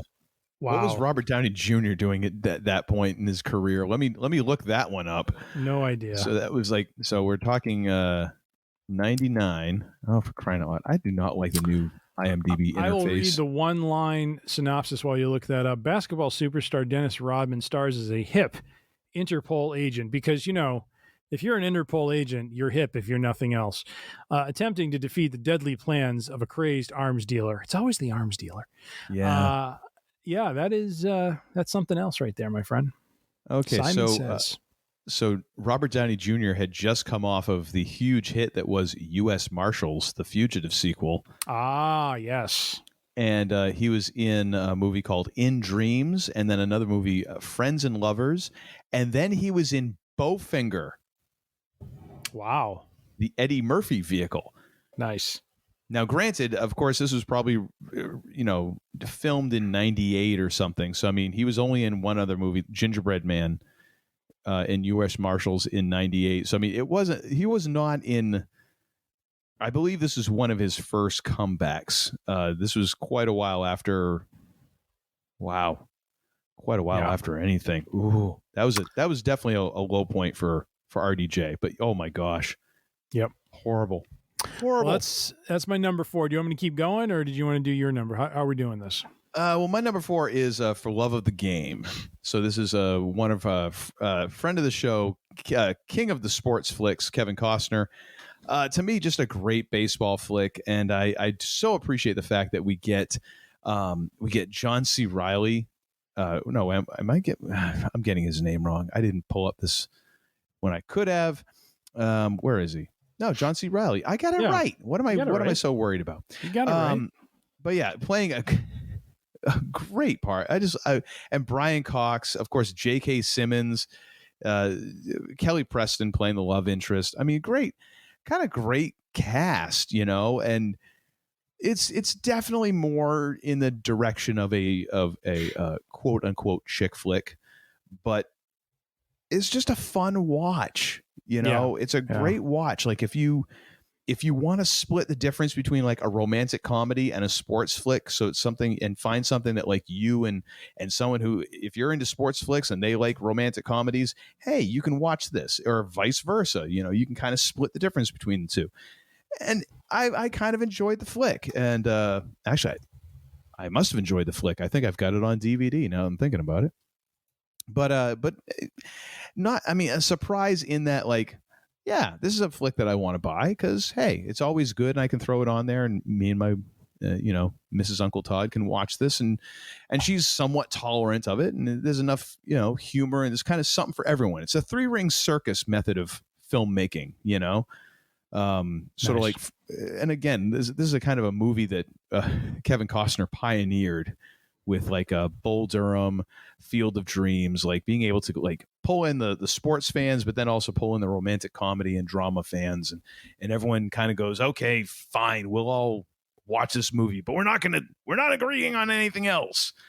But yeah, pretty good flick, good watch. I bet it's rated higher than Showgirls, so I damn sure rated better than Simon Says. So we're already there. Very so nice. What's your number 3 surprise? Well, actually, and real quick, I don't know if you just said this, or I don't think I heard you say this. Why is it a surprise for you? Well, okay, so here's the thing. My surprises are basically just a continuation. I didn't find none of these were really all that surprising. I just needed more spaces. So it's not that this was a curveball, get the pun, that you noticed this in the list for 90, like you thought it was like 01 and it was 99. It's nothing like that. It's just, this is a continuation of your top 10. Kind of, but it's also because I really didn't expect to enjoy it as much as I did. All right. I was like, I think this will be a good flick for me and the wife to watch. And then watching it, I'm like, because I didn't see this movie in the theater. So this was definitely a DVD rental, or this was like I bought it for, whatever used or in discount bin and was like, all right, sure, let's just grab this. Mm-hmm. And then like, hey, I actually like this flick. Nice. So mine are actually like, I saw the list and I'm like, oh, whoa, there's something surprising with mine. So I'll make sure I emphasize that when I do mine. Okay. All right. So I'm going to do my number 3. Yes, sir. All right. Number 3 is actually 2 movies, not just one, 2 movies. Oh, see, now it's like now you've got 5 out of 3. For God's sake, dude, can't you follow directions? It's hard to pick a winner. But here we go. Yeah, just go ahead and ask my wife. She'll agree with you on that one. Oh, come on now. Hey-o. 1999, Uncle Todd mentioned Y2K. There was a lot of end of the world sort of vibes and feelings going on at that time. And, Hollywood, or at least lower echelon Hollywood, decided to capitalize on that. I love how you put that lower echelon instead of just like D-list. The Omega Code and Revelation, 2 movies, both dealing with the biblical events leading to the end of the world. Oh, goody. Yeah, I put these 2 down just because I have a memory of back in the day when you had the old cable box from the cable company, and you were flipping around and you got to that channel where there was like previews of movies. And I remember seeing Michael York, who plays one of the characters in this movie, Stone Alexander. I think he's playing the Antichrist. Wait a minute. His name is Stone Alexander? Really? Stone Alexander, ladies and gentlemen. My gosh, that's a borderline porn name, dude. I'm the cable repairman. My name is Stone Alexander. But I remember watching this movie preview channel where he's talking about the movie, and the funniest thing about it and why it burns into my brain is he's talking about this brand new, or not brand new, but this great technology in movie making called green screen. which I'm like, I don't think green screen is as new as you might think it is. No, it wasn't in 1999. It had been a thing for a while. So poor Michael York, I think, was fancying himself a bit of a cutting edge sort of entertainer with this movie. Probably just pulling at whatever straws he could to make the Omega Code sound, somewhat worth going to see. But he was basically saying anything to avoid, like, listen, I had an alimony payment due and the phone rang. All right. Exactly. But Michael York is in it. Casper Van Dien, he is a actor who is very familiar with some of the lower echelon straight to video sort of movies. Wow. Michael Ironside. What? It was in this as well, believe it or not. So just kind of a kooky end of the world biblical dogs and cats living together mass hysteria sort of movie. And then we jump over to Revelation, which is apparently a sequel to a movie called Apocalypse, Caught in the Eye of the Storm from 1998. Of course, that was a real big seller with Jeff Fahey, Nick Mancuso, and Carol Alt as the kind of draws on this one. Once again, the synopsis reads thusly: police officer in search for answers, Thorold Stone. I don't know what it is about Stone in these, these end of the world, Bible movies. But excuse me, are you the plumber? Joins a rebel group of Christians to thwart the Antichrist plan to use virtual reality to solidify its power. Good God, I actually need to see this, because how on earth does someone use virtual reality to solidify their power? I'm not quite sure. I don't know. You're going to have to talk to Mark Zuckerberg about that one. He's still working on the metaverse, but all right. Yeah. Anyways, so that's my number 3. I was just surprised that there were not one, but 2 movies dealing with this sort of topic, and found it kind of humorous. So that is my number 3, 2 Bible-based end-of-the-world movies, Omega Code and Revelation. Right. What is your number 3, sir? I went with Mystery Alaska, keeping it kind of sports-related here in these surprises. Very nice. And this one, I guess I was kind of surprised with just how much heart this movie had, because I was not expecting a lot out of this movie. And I don't think a lot of people even expected this movie, because this one did not exactly set the box office on fire, for sure. But Russell Crowe does a pretty damn good job of playing his part. I love the fact that we get a Michael Myers, like, totally uncredited cameo playing like the sleazy hockey announcer. Mm-hmm. The whole concept of, like, getting the New York Rangers to come play an exhibition game up in Mystery, Alaska, and the whole thing is kind of cheesy, but also it's just novel enough, because you don't really see a ton of hockey movies, so it's sort of like, all right, cool, and damn it, it ended up being kind of good.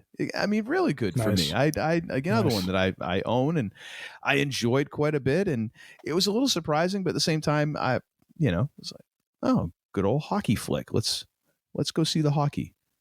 Very nice. So that's my number 3. What do you got for number 2, sir? So my number 2 is a surprise, because I didn't realize it came out in 99. And I say that because this was a favorite of my sons when they were in their, 3 to 6 year old range. They loved this movie, and, we still like to watch it, but of course you watch it more frequently when they're younger. Oh, yes, you do. Back to back to back sometimes. But The Iron Giant, a movie that has brought nary an adult man to tears because of the story and the heart behind the story. A young boy befriends a giant robot from outer space that a paranoid government agent, because there always is one, wants to destroy. This cast is pretty impressive. Harry Connick Jr., Jennifer Aniston, Vin Diesel, Cloris Leachman, John Mahoney. Just a lot of really big names for this movie, but it was a quality movie, high rating, 8.1 IMDB rating. But this is more of a sentimental pick of mine because it is a favorite of my sons, and we thinking back to them watching this, and then we during our vacation we watched Ted Lasso with them, and there is a reference to the Iron Giant in Ted Lasso at one point, and it was pretty funny. And so it was just kind of like full circle moment, with the kids and just remembering that. So this is more of a sentimental pick of mine from a surprise perspective more than anything, but just very surprised to see it was this year and not early 2000s. So that is my number 2. Very nice. And I have a feeling we might be talking about that flick a little later in the countdown. Very nice. For me, number 2, again, it's a threesome of sports movies here with Varsity Blues. Was that the right term to use, given your Not ability really. to pick some of these films? and given the nature of some of the content of Varsity Blues, also a very unfortunate choice of words on my part. I will admit to that.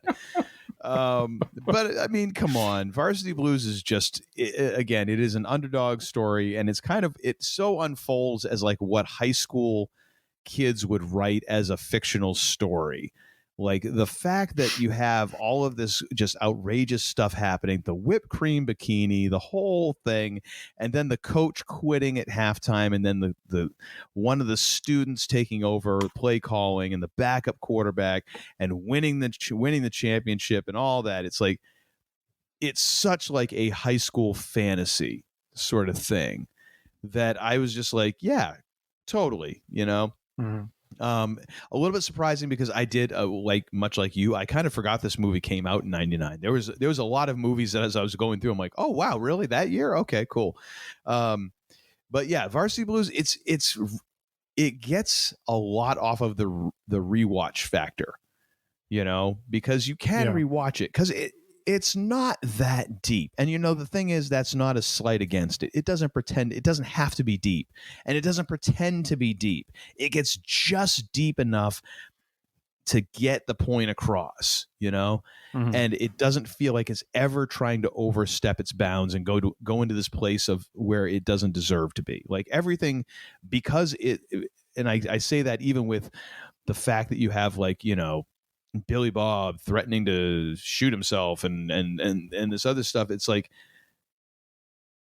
again, because it is a story that is kind of written by a high schooler almost. Like it feels like that kind of world. Like, yes, everything is amplified and it all kind of fits into this thing, and it works.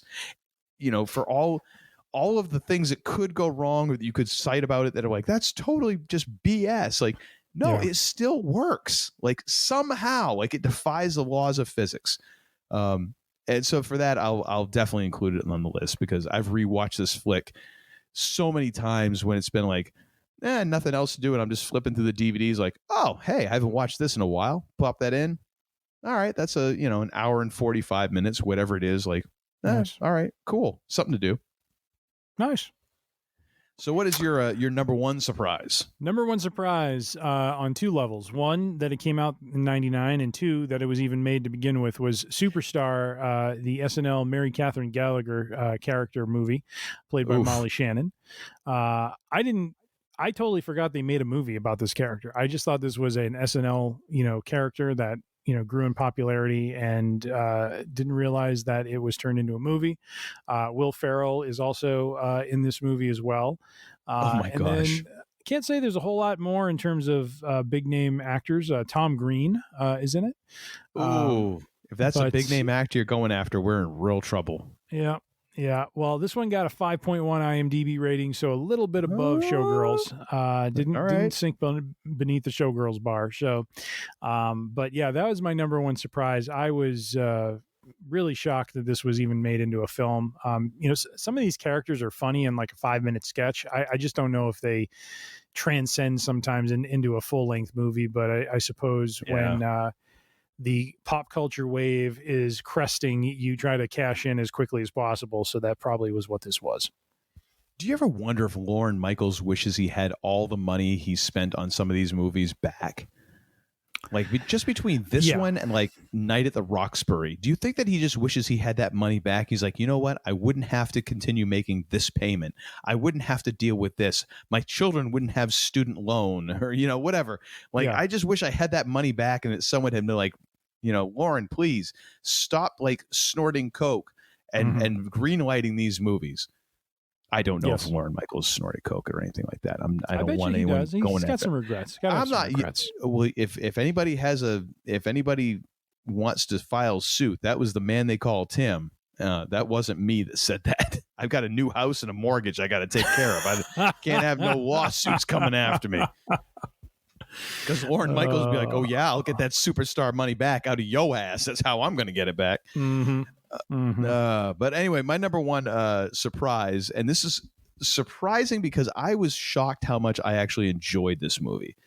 And I had no recollection of this movie coming out in '99. But Notting Hill, the Julia Roberts vehicle, Julia Roberts and Hugh Grant vehicle, pardon me.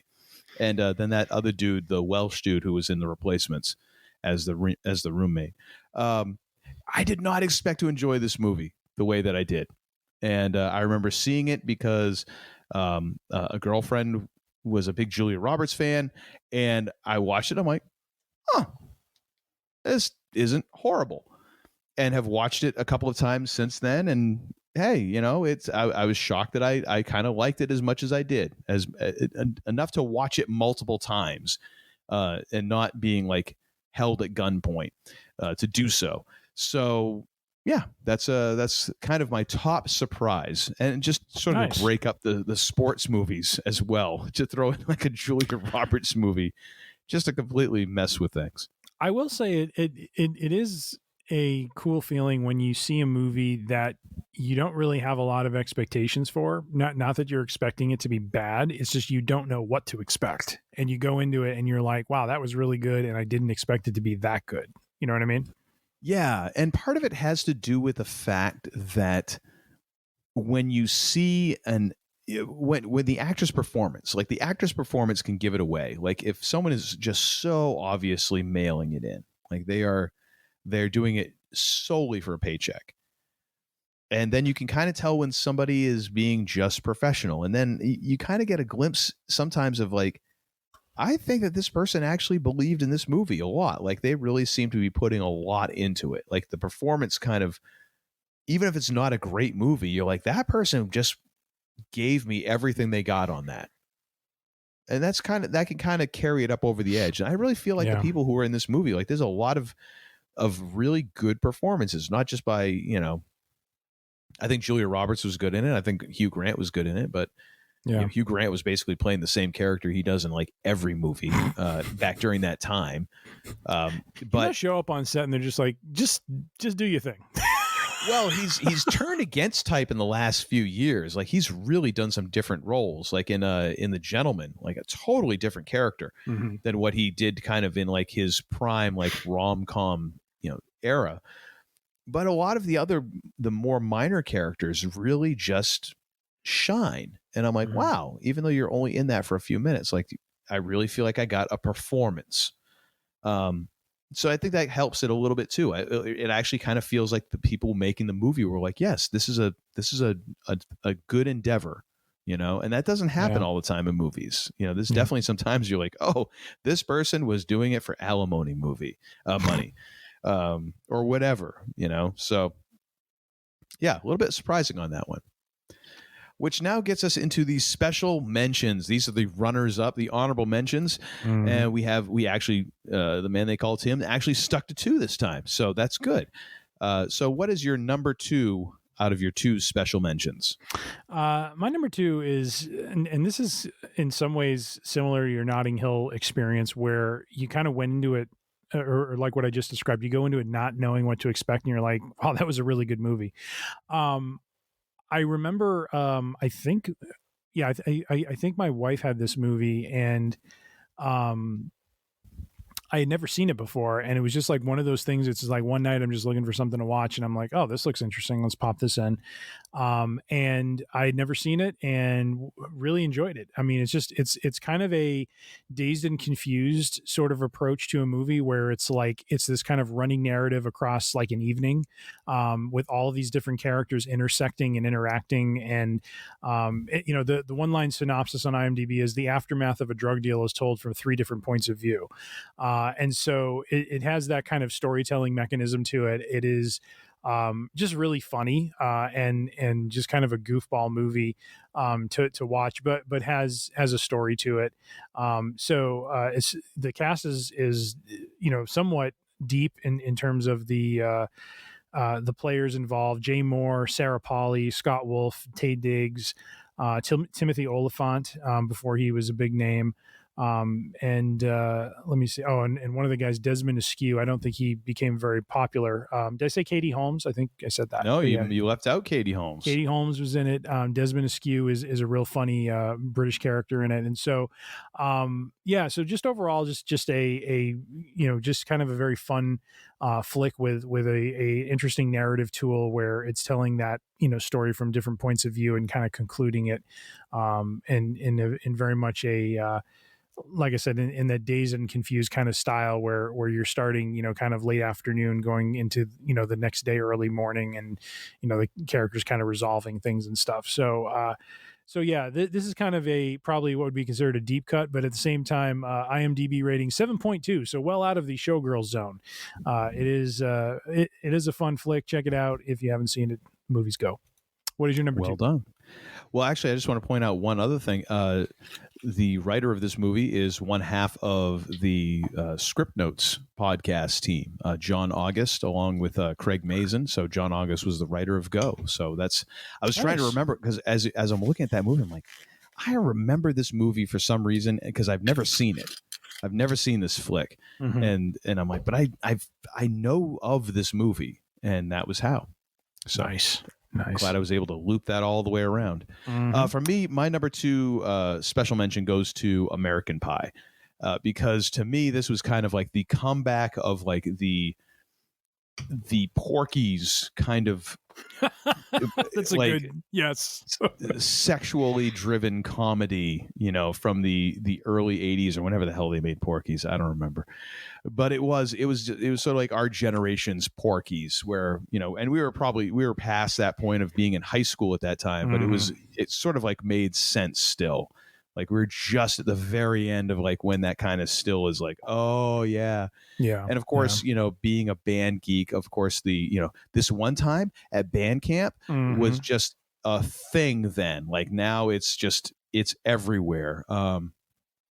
It was legit funny. It was a movie very much of its time. You try to make that movie today, and oh my dear Lord, no, it's just not happening. But at the time it was funny, and it was rewatchable. Although I can't say that I've rewatched it in the past 18 years, maybe. I don't know how long it's been since I've seen this flick, but it has a shelf life to it. You know what I mean? Yeah. Like it's not something you can go back to, and it's definitely probably for us, we were at the right phase of life. For just being freshly kind of out of high school and college, or almost being out of college and still being able to relate to it. But looking back now, it's like, I probably relate more to the, to the father, to the Eugene Levy character than I do anything else. Right. Yeah, that happens.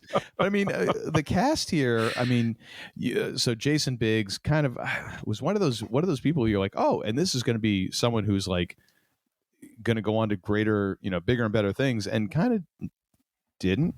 Shannon Elizabeth wound up, having herself a pretty good career, starting with this movie.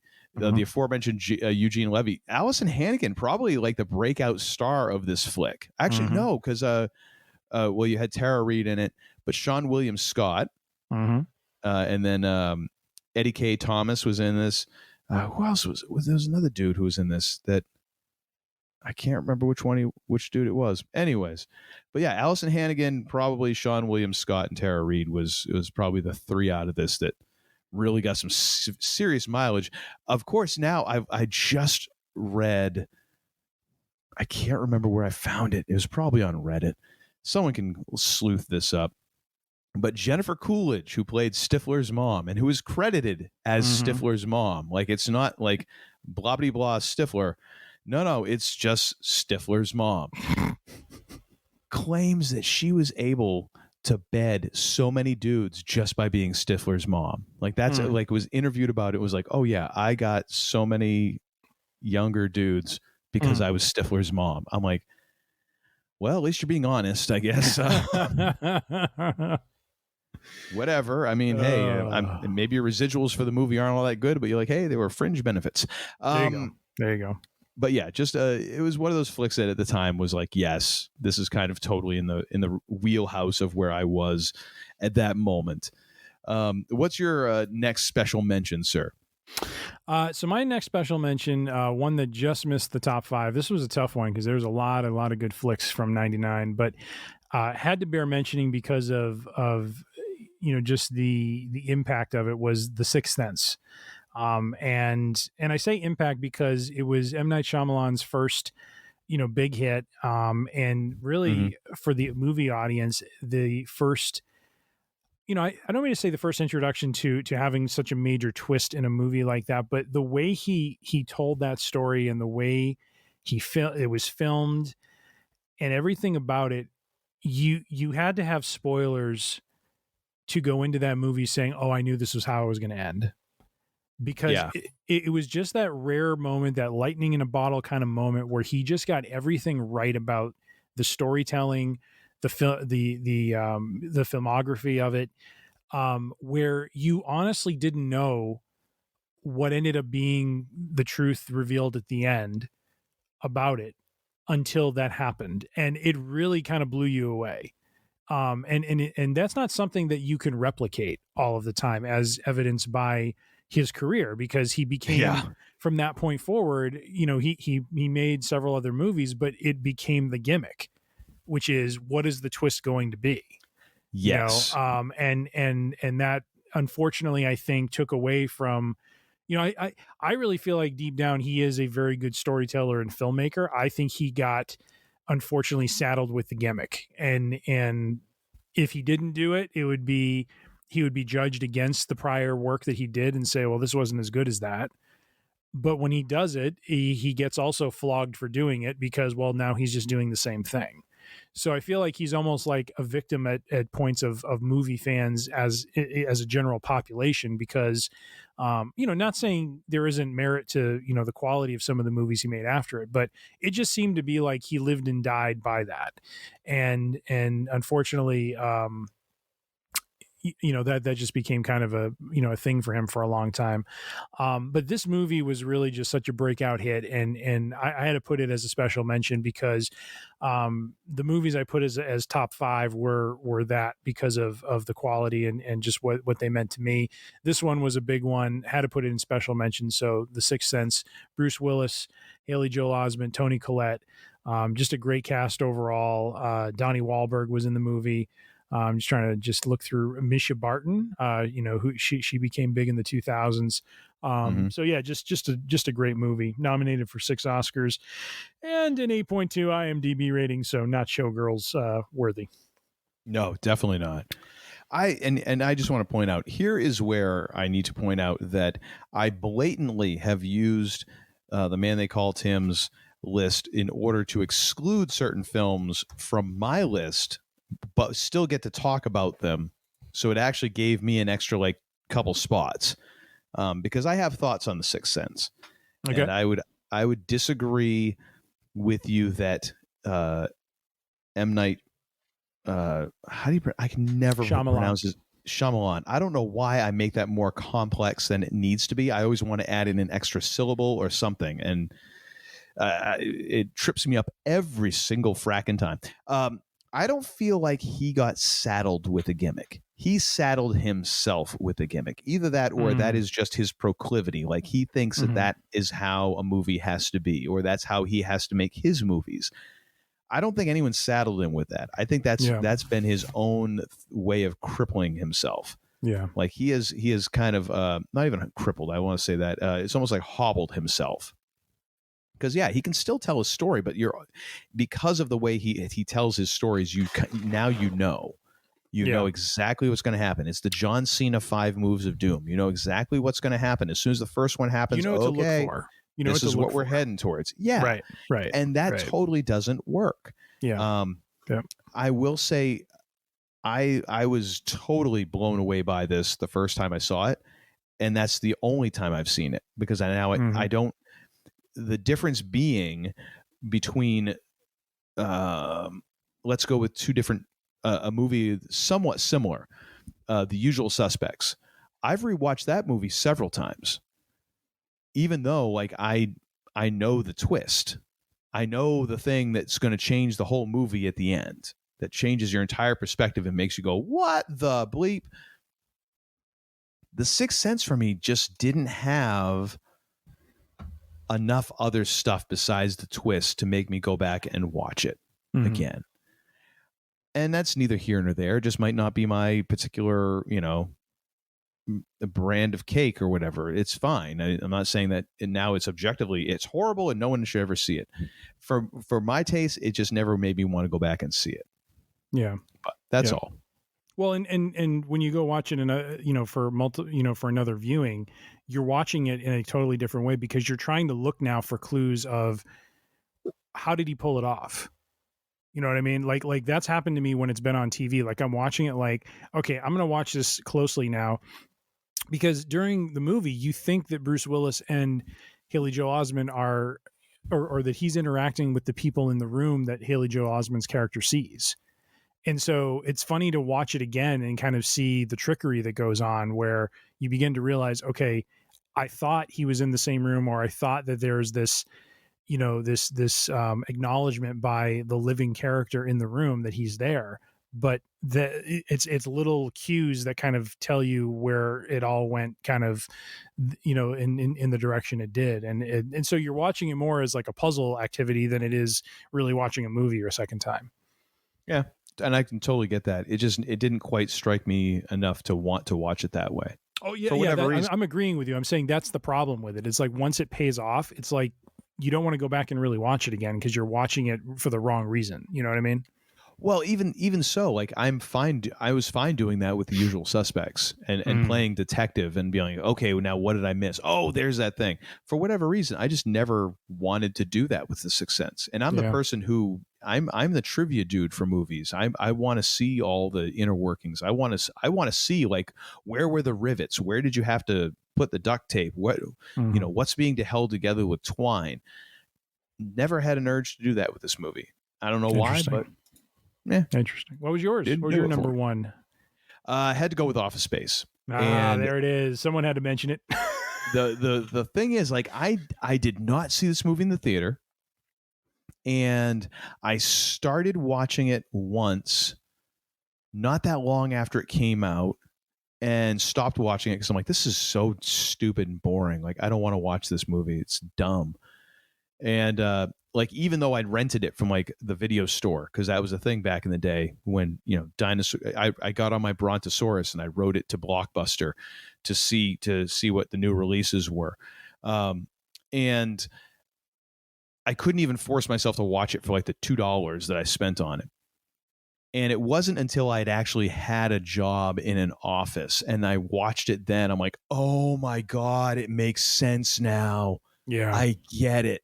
Because before that, I'd never had a job like that. I'd never had a job where I was, I was in an office environment and dealing with people on that professional level. I had jobs in fast food. I had jobs in warehouses. I had jobs, in those sort of things. Like, office world was so foreign to me. I didn't get it.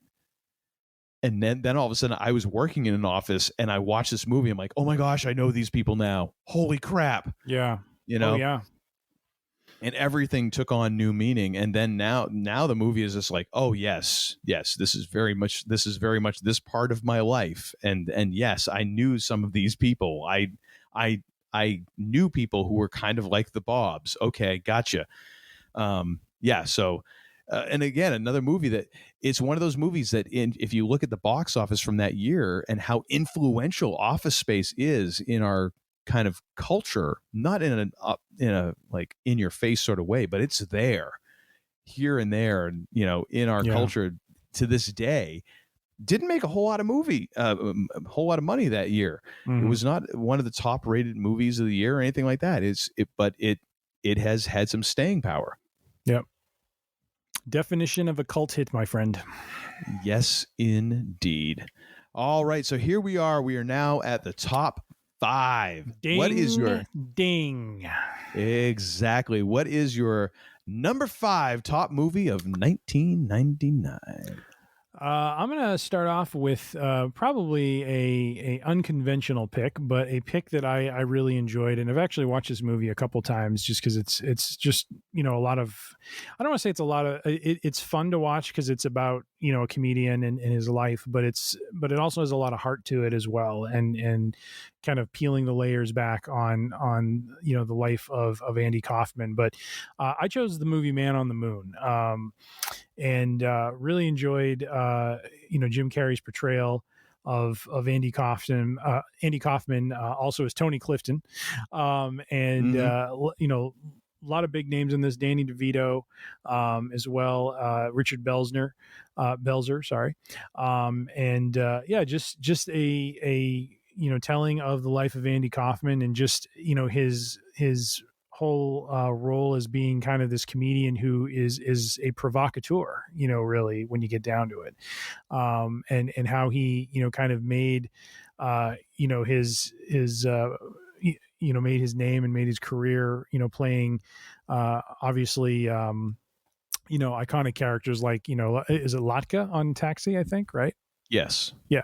Playing Latka on Taxi, who, is a very quiet and very, kind of laid back kind of character. And then, but just seeing like all the ways that he would in his comedy really try to find ways to fool his audience and to provoke them and to, kind of really pull a reaction. And in a lot of ways, you come to find out too, that I think there was probably that influence from pro wrestling on him, that whole idea of it doesn't matter if they cheer or boo. It's the fact you get a reaction out of the crowd. It's that John Cena mentality, that whether they love me or hate me, I just want them making noise. And so just enjoyed it. And as those of us who know Andy's story in terms of his life, dealing with cancer and how that took his life, at the end, very sad. And that's kind of the dramatic part of it. But it was just, I thought it was a great story with heart that just kind of,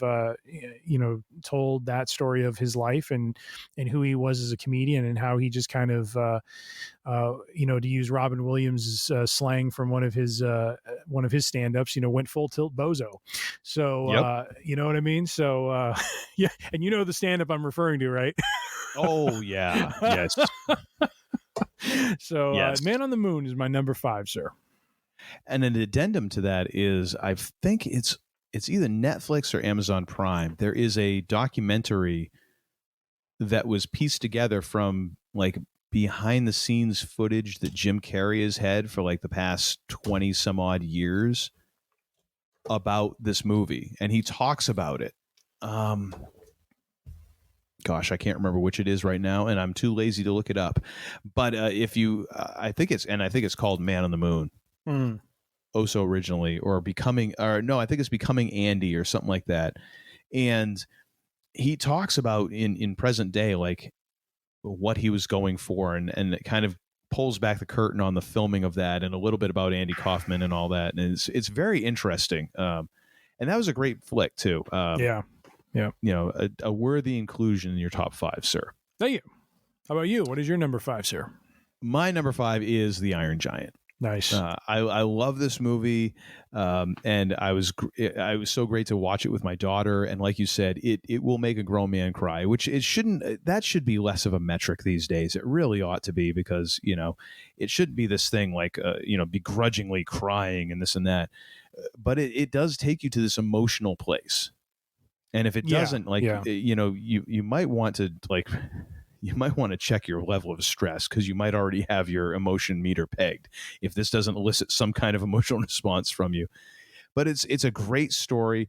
And of course, Brad Bird, this is his feature-length directorial debut. The next movie that he would go on to do was 2004's The Incredibles, which, again, to this day, is the Fantastic Four movie that we should have been getting all along. It is still the best Fantastic Four movie that has ever been made, and it's not even the Fantastic Four, but it still is the damn movie that should have been made. Yeah. And Brad Bird is one of those guys who is just so good at what he does. And the fact that you just see it in this, and like you said, just a great cast. Of course, Vin Diesel, once again, a man of few words and getting paid for them very heartily. Apparently that's his thing. That's his gimmick. Jennifer Aniston, Harry Connick Jr. do a great job.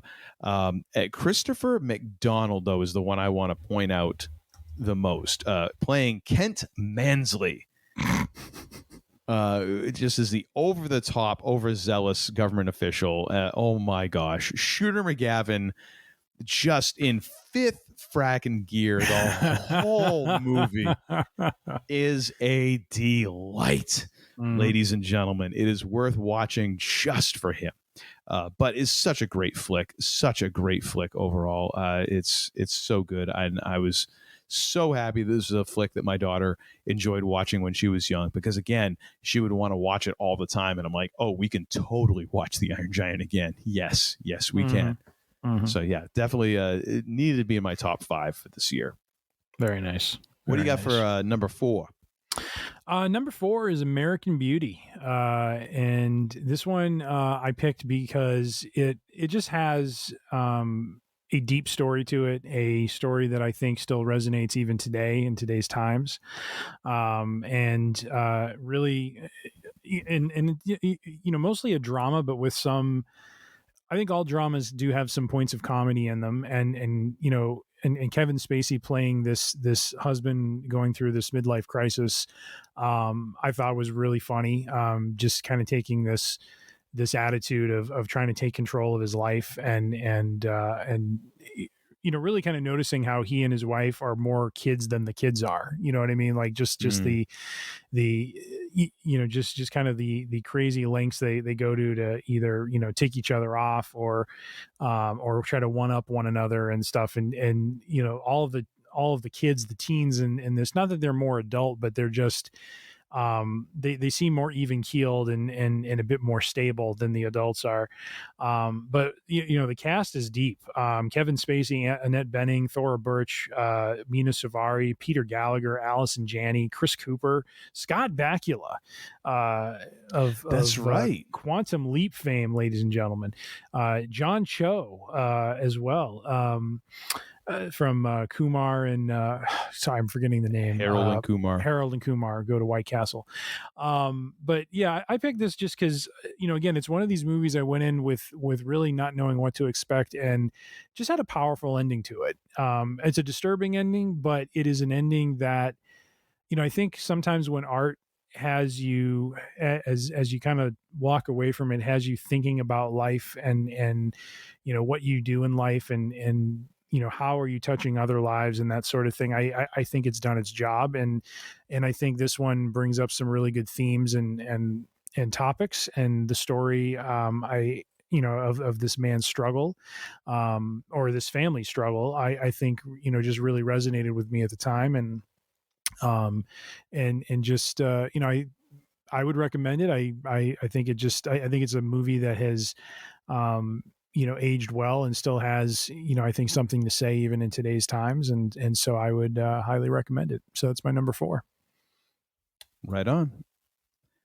And I will say it is one of those movies that I was very hesitant to bring up The Usual Suspects earlier, because it is one of those movies that, because of what we know now about a participant or part of the movie, it makes it problematic to go back to. I got to admit, since I found out that apparently Kevin Spacey is a trash human being, I have not watched The Usual Suspects, and that was like a top 10 film for me, like overall film, for a long time, just because of how well it was made. And that's not even I can't remember what the heck the director's name is, but he's also not a very good person either, to put it lightly.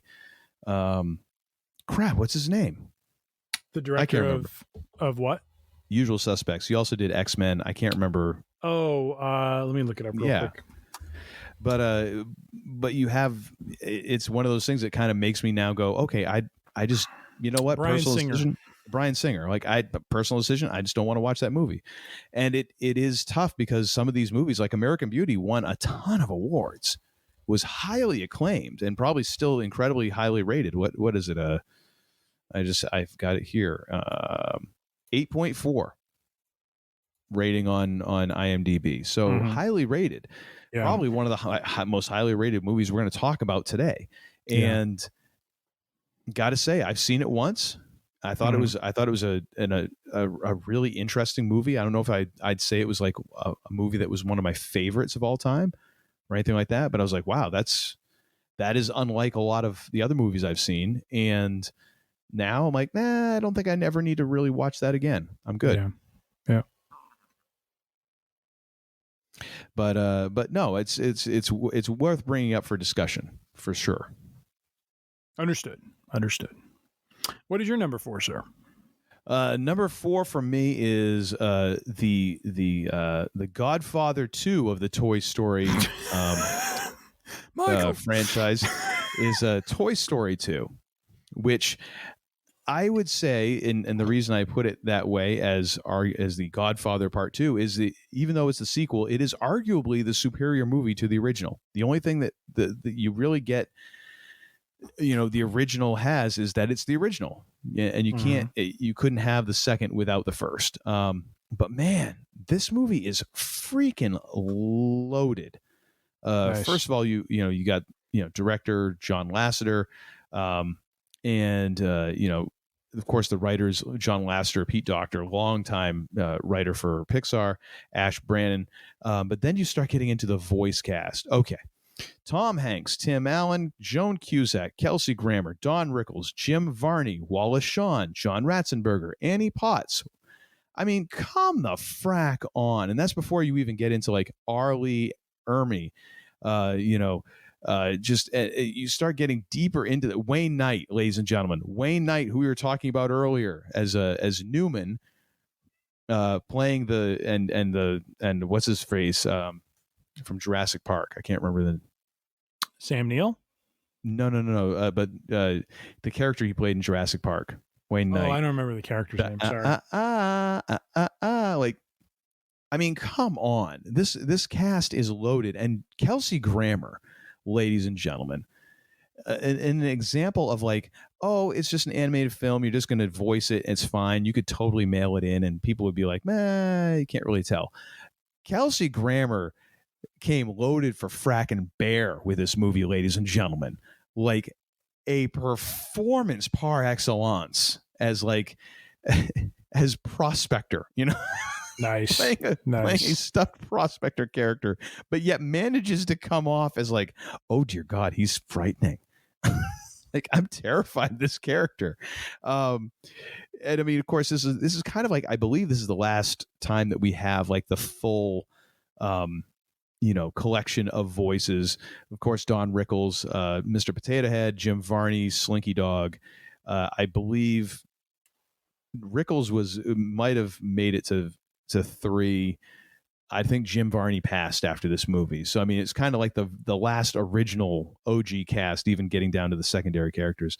But a great story, man. Like, the whole first story is like Buzz coming to his senses and realizing he's a toy, and then they got to go save him.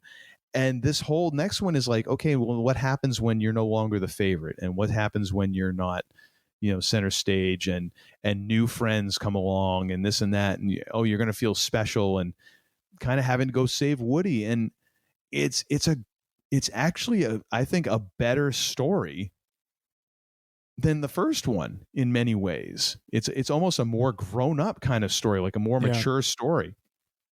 And of course, the cast, like Kelsey Grammer puts it over the top, but Joan Cusack does a fantastic job. And, again, just great performances all around. So yeah, I saw this one. I'm like, oh, I've totally, because again, I watched this with my daughter. I don't know how many times when she was young, and now I'm almost to the point where I'm like, hey, can we watch like the Toy Story movies now? Because I kind of miss them, But fantastic movie, top to bottom, I would say. So that is my number 4 slot. Very nice. All right, sir. What do you got for number 3 on your list? And I think we're going to have some discussion about this one.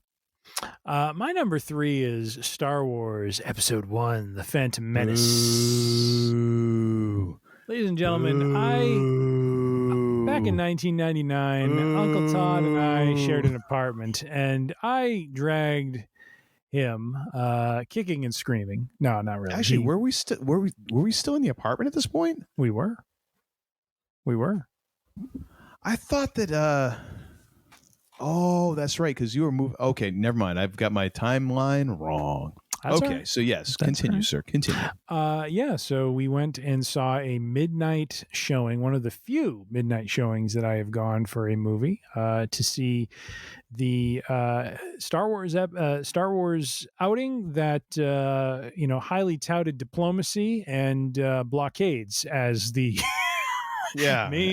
main point of friction and plot. So, and what grand cinema did we go to? Was this a historical cinema that we went to? Some sort of grand theater of the 20s and 30s that had been renovated and brought up to date? The man they called Tim back in the day, first classing it all the way. We went to Barrington, friggin' New Hampshire, and the only people who know where that Barrington, New Hampshire is people who live in Barrington. It was a newer theater at the time. Newer theater, my arse! It was the one that you could get tickets to for like $1.50 and a stick of gum. Well, that helped me afford the first class for the the other flight. Anyways, yeah. So, anyways, why did this make number 3? On your list?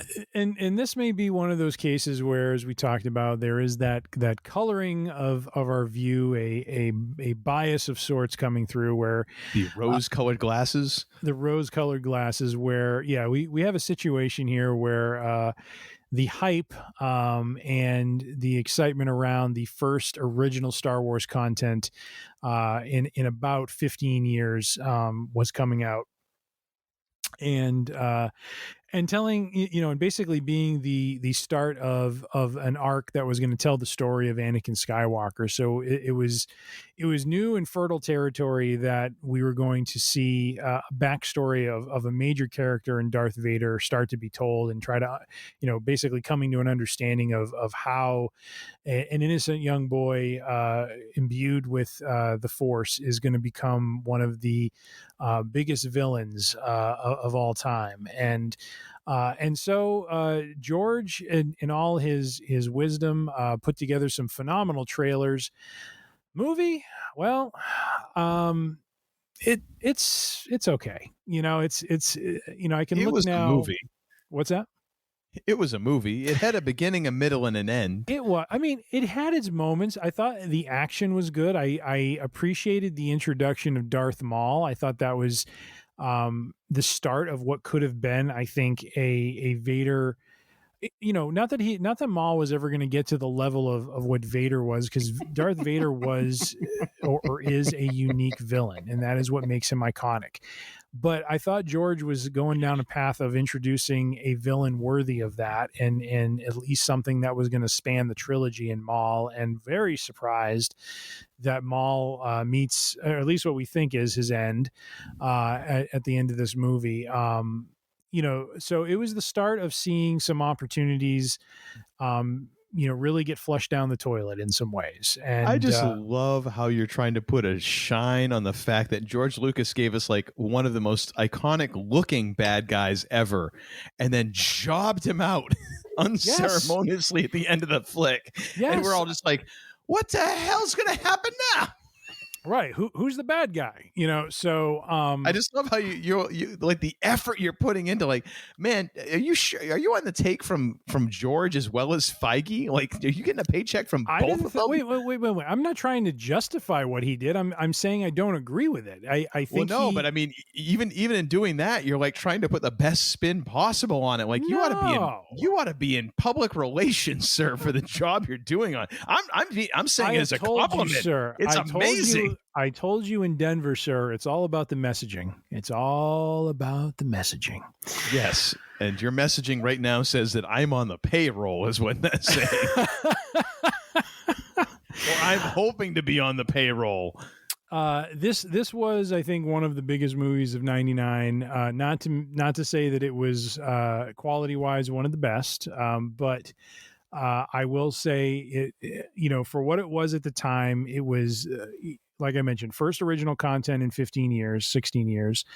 Had a lot of excitement behind it being the start of a story of the downfall of a character who started out in a good place and ends up, obviously, as we know, in episode 3 in a very bad place. But yeah, just, looking back now, did not live up to the hype and did not live up to what it could have been. Part of that, I think, goes to, when we started this podcast, I had very recently finished reading the George Lucas biography.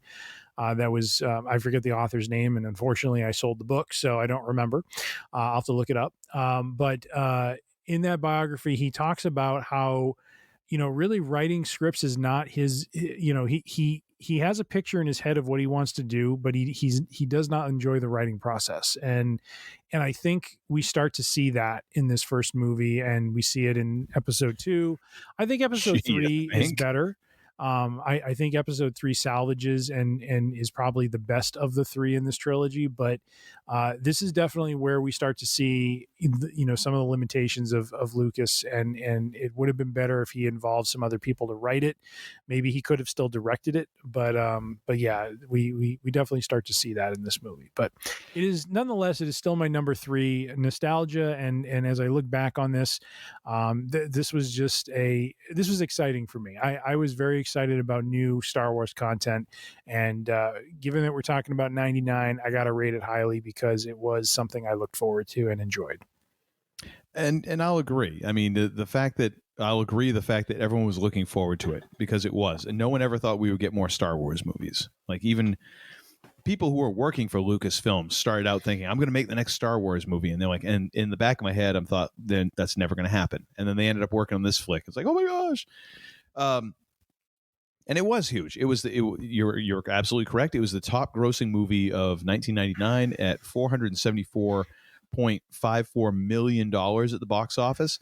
A tidy almost over $180 million more than the second highest grossing movie, which was The Sixth Sense.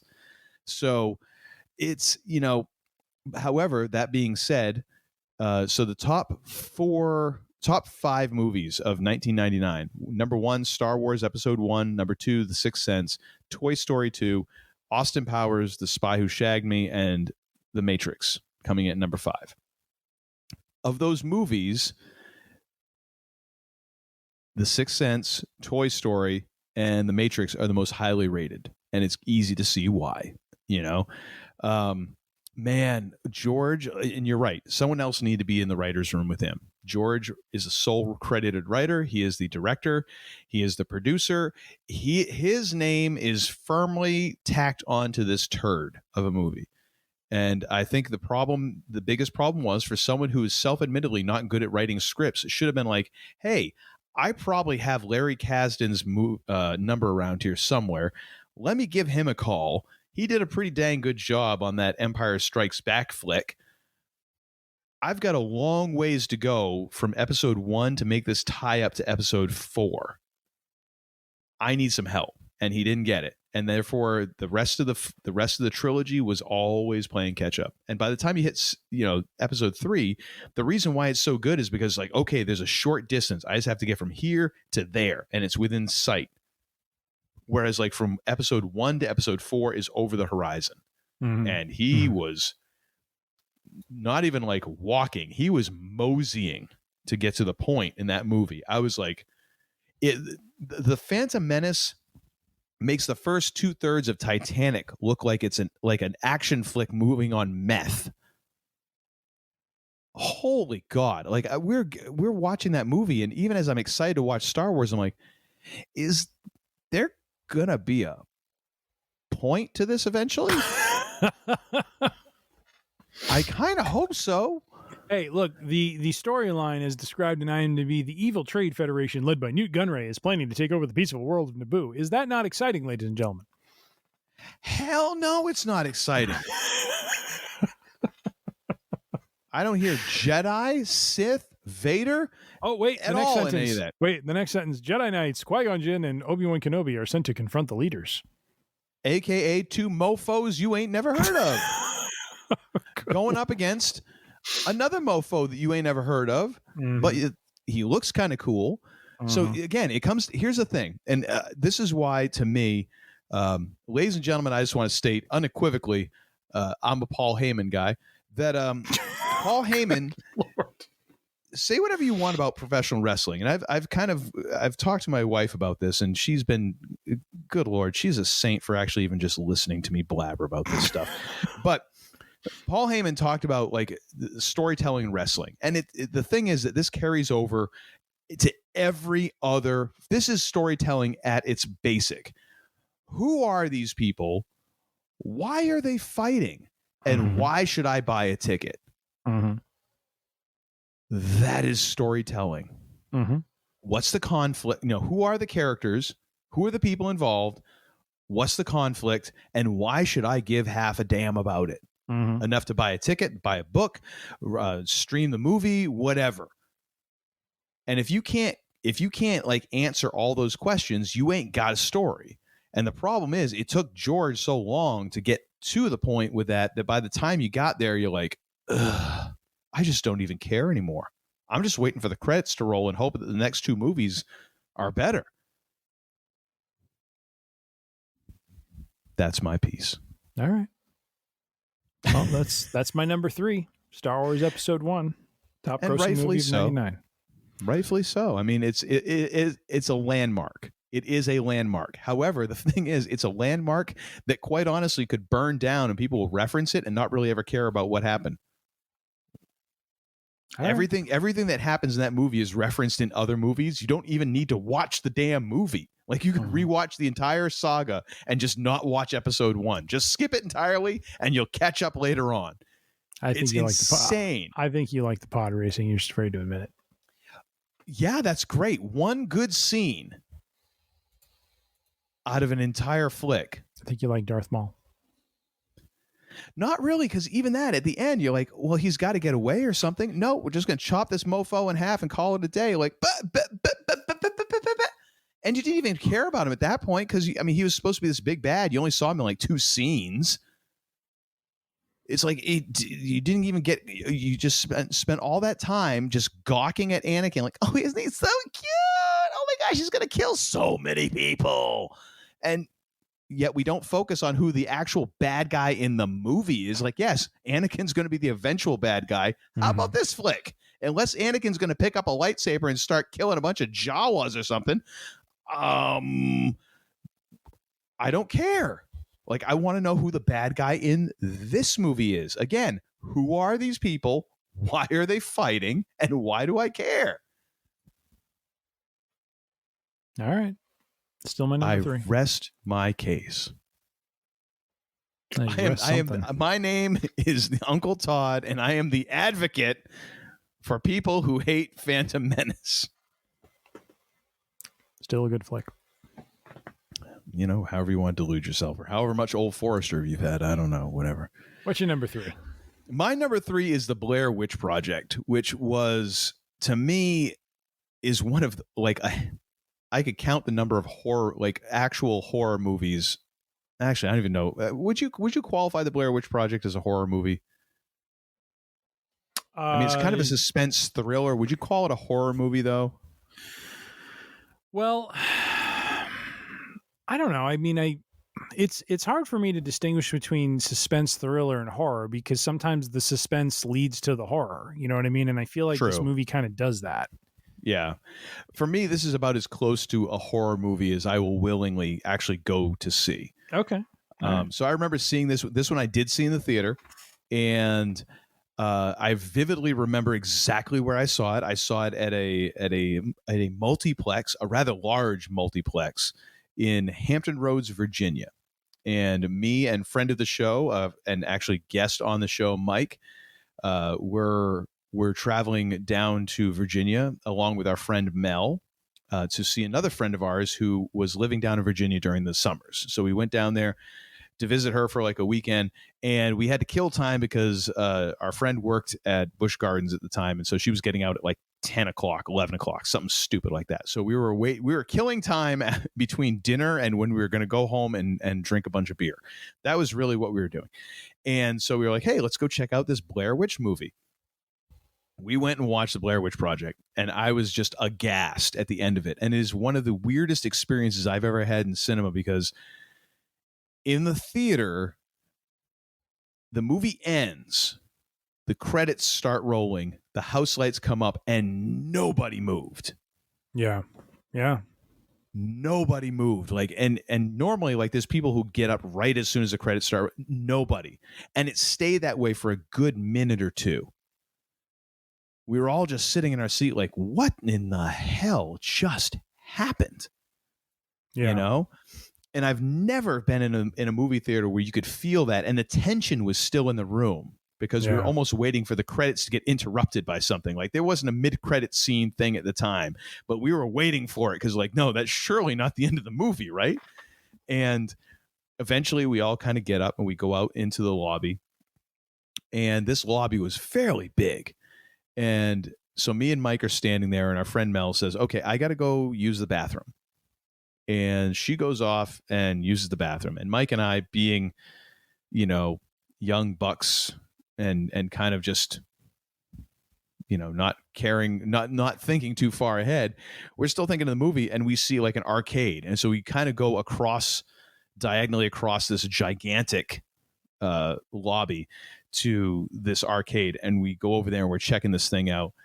I don't even remember what it might have been, like some soccer game or something. I don't know. Whatever was cool in 99. We didn't have cell phones, so whatever. Mortal Kombat might have been. Who knows? But so our friend Mel comes out of the bathroom, and we're gone.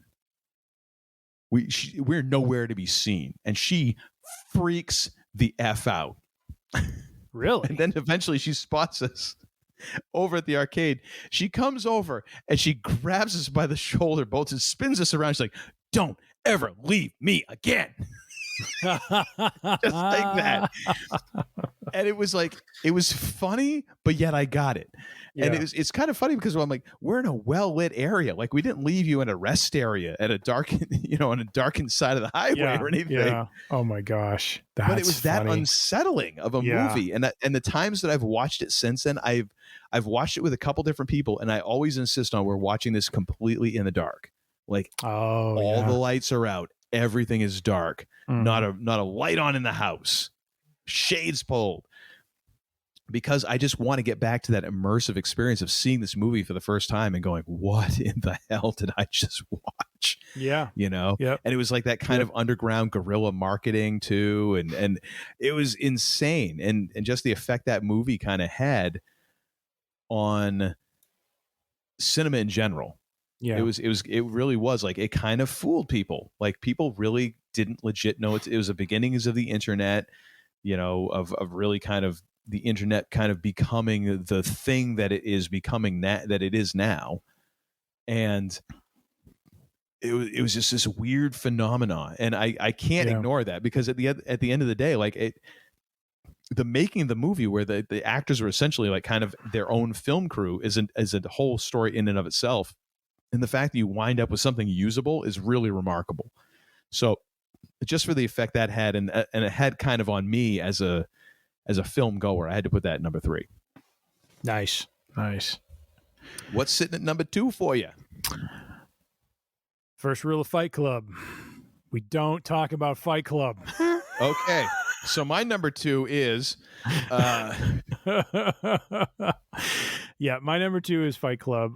Which actually, the follow-up joke to that is, apparently, you know, the first rule about CrossFit is that you have to tell everybody about CrossFit. Obnoxiously. Exactly. Directed by David Fincher. Quite a cast. Brad Pitt, Edward Norton, Meatloaf. Yes. The loaf. Zach Grenier, Helena Bonham Carter. Well, who else? I'm trying to find some big names here. Okay, I think that was pretty much it. But, you know, deep cast and a novel and very interesting story. in some cases it's been kind of framed as this sort of tale of just male angst from that time and that sort of thing. But it is just a great story, great movie of and really with kind of one of the better twists built into it. Not M. Night Shyamalan sort of twist, but a twist nonetheless that you really didn't see coming. In terms of what is actually going on and just kind of the absurd level that it goes to with it. And that's kind of in some ways the basis of the movie is just the absurdity that it goes to with some things.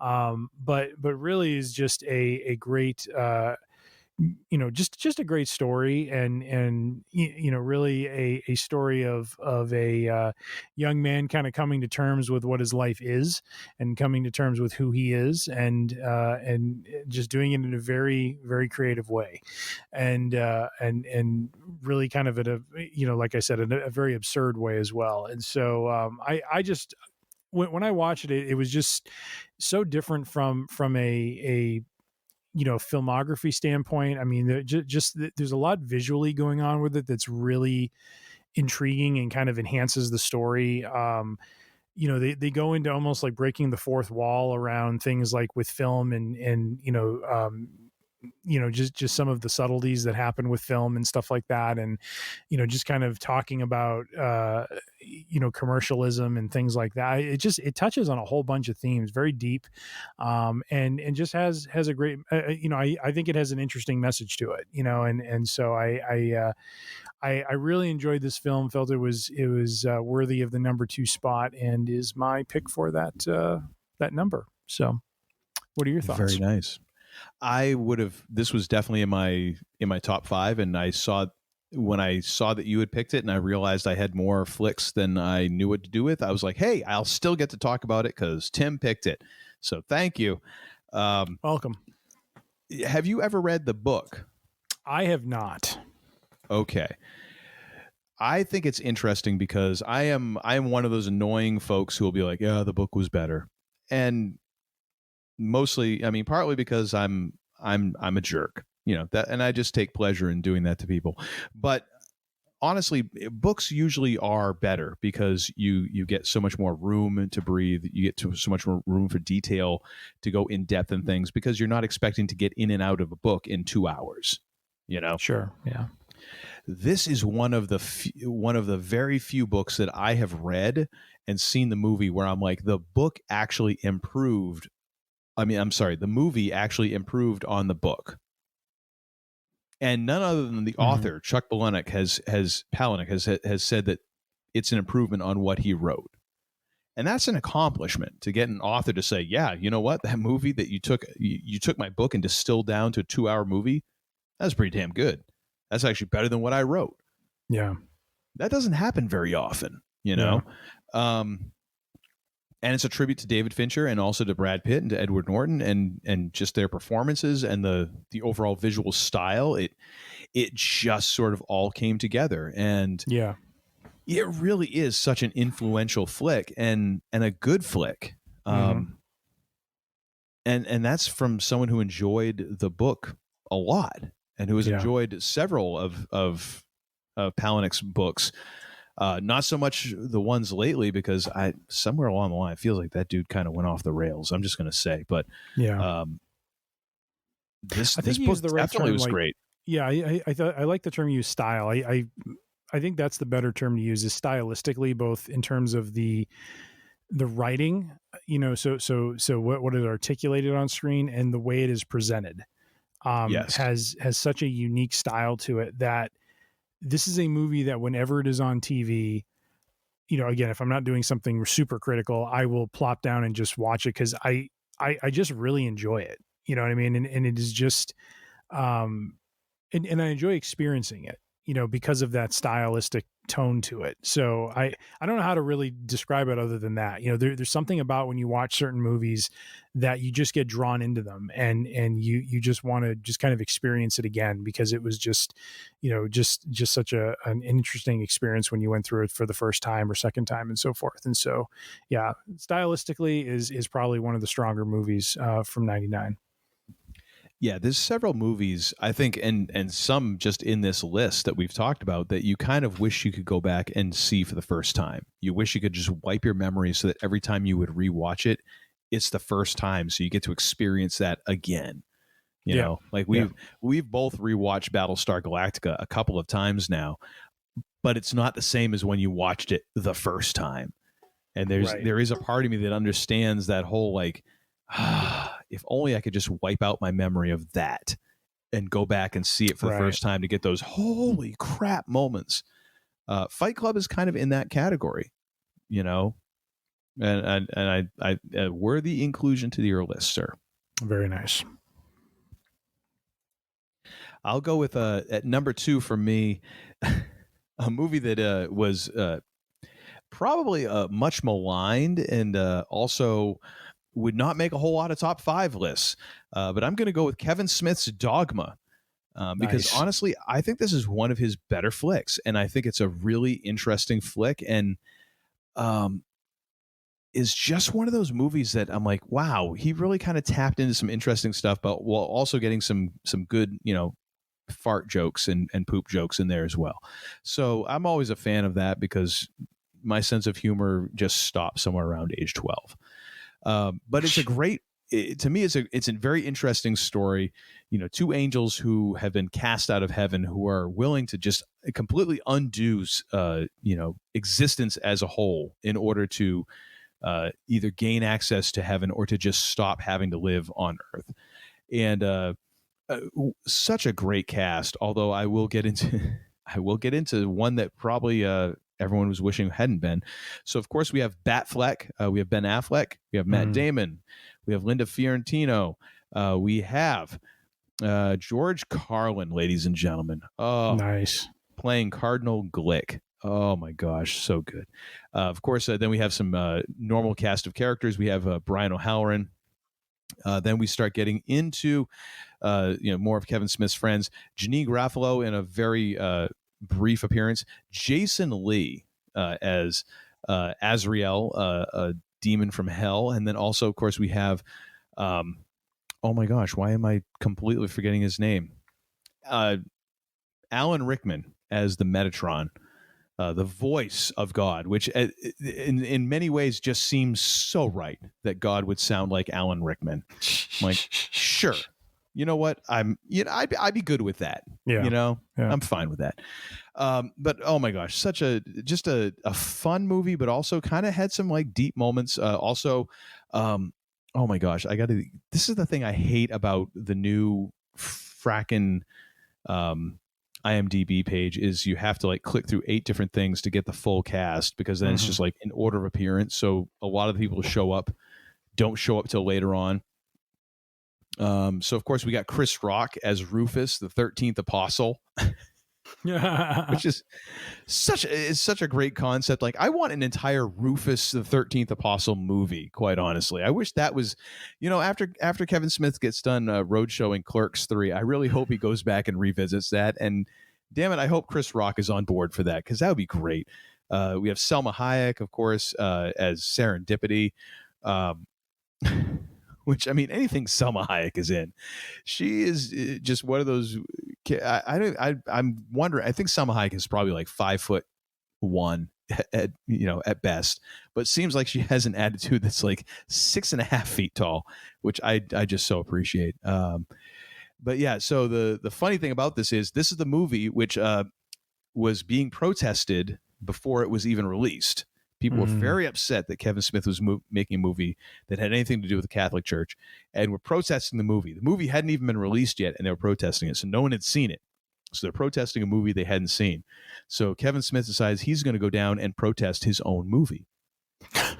And was on the local news in New Jersey protesting his own movie. And they're like, aren't you Kevin Smith's? Like, oh, no. This movie, I heard it's really bad. So you can look that up on YouTube if you want. That's funny. And it's great. And then also the fact that apparently everyone couldn't stand Linda Fiorentino on set. And Kevin Smith has been on record afterwards saying he wished he had casted Janeane Garofalo as the lead, which now I'm like, oh my gosh, that would have been so much better. Yeah. Janeane Garofalo would have killed it. But I love the movie because it does get into some deep questions, and it really does get into some larger issues, but also has a rubber poop monster in it. So I mean, what more could you want, really, from a movie? Yeah. And it has a very interesting use of the Fat Albert theme as well. So we can actually know that's actually in the cutscene. So you'll have to buy the DVD or get like an online version that has the additional features in order to get that little piece of things. Mm-hmm. But that is my number 2 movie from 1999. Very nice. Good selection. Which brings us to both of our top picks, which amazingly are the same. I don't know how you'd go with any other movie in 99. Like this movie to me was, almost kind of like a defining movie for 99. I had to wrestle with this one a little bit. Did you? Okay. I almost went with The Spy That Shagged Me. I'm going to pretend you didn't say that. Mostly just to piss you off. Well, you have succeeded. Do just not to make heal me it up apply for the you. verbal rock bottom to you, sir. Sweet Lord Almighty. Listen, I'm not your neighbor with a fence that you're trying to negotiate over. You have no power over me, HOA Presidente. Lord. But I think no movie exemplified, the culture, the times, and was really just kind of, for its time, really, just breaking the mold in terms of special effects and really had a great story to it, with a twist that, you didn't see coming, that really just kind of defined that year. And that was The Matrix. And say what you will about the sequels that followed, but this movie was one of those that is just, we use the term iconic a lot. It is a iconic science fiction movie, and anyone who goes into it not having seen it for the first time really enjoys it. I watched this with my sons. They really enjoyed it, even though it's 20 some odd years old, 20 plus years old now. Really enjoyed it. Like the story of it, and really, if the Wachowskis had just made that film, would have been happy with that. I personally enjoyed the sequels, 2, 3, and 4. I'm in the bag for this franchise, and yes, I have the bias glasses on where, maybe the quality isn't where, doesn't measure up to the first one, but I feel like the first one was just such a mold breaker. Movies like this don't come along very often, and the Wachowskis nailed it. So I very, very much, for me, this is without question the number 1 movie for 99, which is The Matrix. And like I said, saw it for the first time when I was on a work trip out in the deserts of California in a small town. Just happened to roll into they had kind of a big theater in this mall area, and was just looking for something to do on a Saturday. Saw it. I heard some things from a few friends, thought, okay, I'll give it a try, and was just blown away. It was just absolutely blown away, and left the theater like, holy crap, that was probably one of the best science fiction movies I've seen in a long time. So for me, that's why it's number 1. Just quality, story, special effects, style. It just has it all, and it top to bottom is just such a solid flick. What are your reasons, sir, for number 1? I don't know that I could put it any better than yours. However, I'll give it a try. But yeah, it's so influential just in style. Like when you think about cell phones, like that was like the cell phones that were in that movie then became like, oh my gosh, I got to have a cell phone like that. Because if I'm remembering right, those were all prototypes. Like those were cell phones that were like coming Correct. Down the pike, but they weren't actually in circulation at that time, and Correct. Everybody wanted those phones then, right? And just the influence on culture. I mean, there were college classes based around the philosophy of the Matrix. Like you've done something when it's not like a film class. Like this is just a general class in college, not in a film school setting, talking about a movie. Like an entire semester class centered around one movie. That you've had an impact. Yeah. And, damn, I mean, the performances in it, really good. The overall aesthetic is just so sublime. Like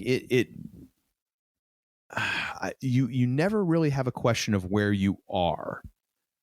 And that's one of those things like, I guess in the movie Inception, for whatever reason in Japan, when they showed that movie, they actually in one of the corners, they would show what level, what level of dream that you were at. Yeah. Because audiences, for whatever reason, and probably for a cultural sense of whatever, just were like missing something. Mm-hmm. The same way that a lot of times when a foreign movie, or a movie from a different country plays in the United States and people just miss something. Like actually Robert Rodriguez talked about that when he played his first movie, El Mariachi, played in the US. And he's like, there were these things that were funny, but they weren't laughing at them. Yeah. Because they're like, oh, wow, what is the meaning of this? And he's like, there's no meaning. It's just meant to be goofy. Yeah. But he says, because you're watching it with subtitles, people think that it has to be like this. Oh, this is a very deep movie. And he's like, people forget, like in the rest of the world, like everybody else is kind of used to watching movies with subtitles because it's just the norm. Right. Or it was the norm, because not every movie would get a dub, with in that language. So just the idea, like you never really have to wonder where you're at. You always kind of know when you're in the Matrix, when you're in the real world, things like that. And just, it gives you this hyper elevated sense just even by the clothing that they're wearing, because you're like, nobody's wearing that. Yeah. And it also tied into like the video games that were happening at that time, like where people are not really just noticing, like nobody's noticing a bunch of these people walking down the street in like all like shiny leather and trench coats and stuff. Like, really? It was just such a different flick. And like you said, with the special effects, the whole bullet time camera, where all of a sudden now you're moving around a person as something is happening. Like, that's just like, wait a minute, you can do that? But of course, all of that doesn't mean squat unless you have a good story. And there was a really good story. Yeah. Oh, yeah. And really good performances by the actors, and really well done, directing and writing by the Wachowskis. You got to have all those things going in the same direction. And they did. And I think that, just great casting top to bottom. Hugo Weaving. I mean, oh my gosh. Come on. Who else? Keanu Reeves, Lawrence Fishburne, Carrie-Anne Moss, Hugo Weaving, Joey Pants. Who else? one of the big names, but that's still a pretty good list. Oh yeah, but I mean, even like the second and third tier characters. Just again, like when I talked about with like Notting Hill. And again, this is the first time that anyone has ever compared Notting Hill and The Matrix. And I want that to be noted down for the record. But just everybody is giving like 100% performance. Like there is nobody in this movie that is mailing it in. Everybody is like going over and above. And it's great to watch because you can kind of tell when everybody is believing in a movie, And I really felt that from this movie. And I still to this day think that, whatever revisionist history, I think that the movie was meant to be a standalone. There was never any plan for a second and third movie, especially a fourth. Yeah. But, 2 and 3, okay, yeah, I've seen them. I've watched them both a bunch of times, and 4, I think was a nice way to kind of tie things up. But man, the first one, whew, earth-shattering. Yep. Earth-shattering. Yep. And that's all I got to say about that. Thank you, Forrest. Almost drank me about 27 Dr. Peppers. which is the way you've needed bathroom breaks, I'd believe it. Which Sweet is apt Moses. Because I've had to take 2 bathroom breaks in this episode. Lord. Not to go to inside baseball, pull back the curtain too much, but I was trying to hydrate after demolishing a floor, and apparently I overshot the mark, and I've been leaking like a sprinkler ever since. So we also want to hand out a couple of awards for the year in movies 1999. And what is your first award, sir? Do you want me to just run through mine real quick? You can if you would like, sir. Because we are at 2 hours and 35 minutes at the moment. So oh my gosh, are you serious? We should probably go through this quick. I'm just going to run through mine. So these are well thought out major awards here that I'm handing out. This is what you came up with this afternoon. Come on now. This afternoon, it's 6:30 this evening, ladies and gentlemen. All right, here we go. Most accurate depiction of the future of entertainment, EdTV, ladies and gentlemen. Man being filmed as part of his life. Yeah, that basically became reality for all of us with some of our shows we watch. Most Star Trek-like movie without being Star Trek, Galaxy Quest. Quest, good stuff. Actually, one of the best Star Trek movies ever made, quite honestly. I'm surprised it didn't survive deeper into our Star Trek bracket, really. Indeed. Best Arnold versus Satan movie, End of Days. I don't think Arnold made another Satan movie after that. Get down! Come here, devil. I'm going to shoot you. If it bleeds, we can kill it. This one, can't believe this survived the pitch phase. Deuce Bigelow, Male Gigolo, ladies and gentlemen, 1999 vehicle. Probably forgotten by most folks. And then this one I called Best Movie Title that didn't use the police song of the same name, Message in a Bottle. That was a Kevin Costner flick, I believe. Or was that a Bruce Willis one? I don't remember. Anyways, I don't know. Don't care to even look it up. And then the honorary Nick Cage High Praise Award, 8mm, was starring none other than Nick Cage. And then finally, the last one I have, Best Movie Based on a Video Game. Believe it or not, way deep into the 99 lineup is Wing Commander. Don't know if you remember that PC game, but apparently didn't that have a Gary Busey's kid in it? It might have, yes. He was definitely in Starship Troopers, which is kind of looks like it's based on a video game, but not quite. Yeah. But I have to look that up actually. If let me see, let me look it up real quick. I would actually put $1 down on that. I think it was the Busey guy. All right, let me see here. Whatever his name is. The cast. Phil Busey. Apparently, Freddie Prinze Jr. has top billing on this one. So clearly I don't see a Busey on this one, sir. Dang it. No Busey. Well, Matthew Lilliard, who I believe was also in Starship Troopers, I believe. Add that to my tab. Yep. Yeah, this was oh dear Lord, this was a bad one. Anyways, those are my my awards. What are your awards, sir?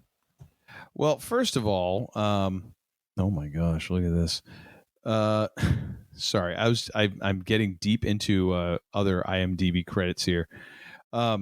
So, oh my gosh, really? Wow, what an uneven fracking. Okay, so first of all, I'm actually going bottom to top here. Least likely buddy adventure of the year is Play It to the Bone, and this would be the Woody Harrelson Antonio Banderas boxing vehicle. Oh, good Lord. Which was directed by Ron Shelton. Now, Ron Shelton, very interesting directorial credits here. So he starts off with Bull Durham. Then we get into Blaze, which I don't even know what that is. White Men Can't Jump. Then we go into Cobb, which was the Robert Wool, Tommy Lee Jones, Ty Cobb movie. Then we get to Tin Cup. Then we get to Play It to the Bone, Dark Blue, Hollywood Homicide, some TV movie called Hound Dog, and Just Getting Started. But apparently he was a writer on Bad Boys 2. Oh my gosh, so weird. But anyways, didn't really see Antonio and Woody teaming up. How that just wasn't like a gigantic Woody Antonio on the poster, and that's it, and just the title of the movie. I don't know. Most likely to be my new Wando the Wicked Warden Part 2 is Felicia's Journey. Oh, dear Lord. This is, let me see here, of course, released in 1999. A young woman leaves Ireland to find her boyfriend in England, and while there is helped by a man hiding unsettling secrets. Oh, dear Lord. Yeah. What have you That chosen, one was sir? one I was like, I'm staying the hell away from that one. The movie title that'd be a totally different movie in 2022. Tumbleweeds. I'm guessing that would be a family flick about a bunch of people growing medicinal weed out in the suburbs at this point. And you know what? I would watch the living snot out of that. I'm just saying right now. Here's a movie cover I always noticed at Blockbuster, but never had the urge to rent. That would be Titus. And that is the Anthony Hopkins vehicle. And it's like him with like a helmet and like a Roman helmet. And then he's got like a bunch of paint, and the paint is all over him and the helmet. And it's just very weird. And I was always like, wow, that's an odd movie cover. I don't ever want to see it. And then, of course, we come to the last award for me. Most 90s looking title, and that belongs to Existence, which is all lowercase except for, so it's E, lowercase e, capital X, lowercase ISTEN, capital Z, because X and Z were huge in the 90s, and they were just trying to... I have no idea what this movie's about. I'm guessing it's virtual reality, but it just looks like a ton of crap to me just from the dated name at this point. Well, that concludes our year in movies in 1999, and the grand odyssey that we've been on. Neither one of us was really into indie flicks at this point, so it's been a lot more commercial than I think that anyone was prepared for. But I hope you've enjoyed it. And another thing. And now we get to the last portion of our show. What do you got for in another thing, sir? My another thing over the last couple of weeks kind of dove into, and this definitely falls in the category of just not knowing what to expect. Heard good things about the show Ted Lasso from colleagues at work, and thought I would give it a try now that we're on the Apple TV Plus, and it kind of took 2 or 3 episodes to get into, but it is a great show. A lot of heart to it, very funny, and just would highly recommend it. So if you have not seen Ted Lasso, Man They Call Tim is usually 10 years behind the times when it comes to pop culture. This time I am on the train, baby. Toot toot. We are waiting for season 3. One of the characters from the movie, his name is Sam Obasanya. That's the name of the character in the show. There is actually a Twitter account that I think is managed by someone from the show, and they all they've been putting up is the date 9/12/2022. So it's unclear if that means September 12th we get season 3 of Ted Lasso, or if it is December 9th, because of course in Europe, which is where the show is based in Britain, yes, it is December 9th. So we will see when season 3 comes out, but if you have not seen Ted Lasso, you will not be disappointed. Give it episode 1 and 2 and even into 3 to kind of get the ball rolling, but it is funny. Jason Sudeikis is phenomenal. The whole cast is great, and one of the iconic characters, Danny Rojas, in that show, running around chanting his name and yelling "Football is life." That is his moniker. So I threw that in the show notes as well. So do check it out on Apple TV Plus. Ted Lasso. You will not be disappointed. And I've started watching the first episode of Ted Lasso, and I will say the first initial confrontation of the owner of the club with the coach, who is then promptly fired to make room for Ted Lasso. Mm-hmm. Oh my gosh! One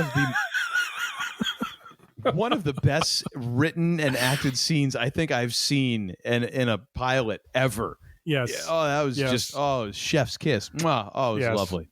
Not to spoil it for you, but one of the goofy jokes in it is, so in Britain and probably in other countries, they tend to say cheers, as they greet you as you depart. And there is a point, and I think it's in episode 2 or 3, where Ted Lasso someone says cheers to Ted Lasso, and he's like, okay, night court. So I'm just like, I'm dying laughing to that because I think that's really funny. So, I mean, it's, the comedy gets better if that doesn't hit your fancy. But anyways. All right. Fair enough. For me, I'm going to go with the Video Archives podcast with Quentin Tarantino and Roger Avery. This is a new podcast. The description reads thusly: Quentin Tarantino and Roger Avery invite you to become a customer at Video Archives, the story that started it all. Joined by their announcer, Gala Avery, they'll travel back in time to revisit old classics and discover new favorites pulled from the actual VHS tapes that Quentin and Roger used to recommend to customers at the original Video Archives store in Manhattan Beach. From controversial James Bond films to surprising exploitation flicks, the duo will expose you to movies you didn't know you'd love, give awards to their favorites, and, of course, rate the quality of the video transfer. This is such a good podcast because if you've listened to Quentin Tarantino speak in any interview, this man just doesn't run out of words ever. Nope. But Roger Avery is the one person who can keep up with him and actually cut him off, and Quentin will actually allow him to cut him off and make his point.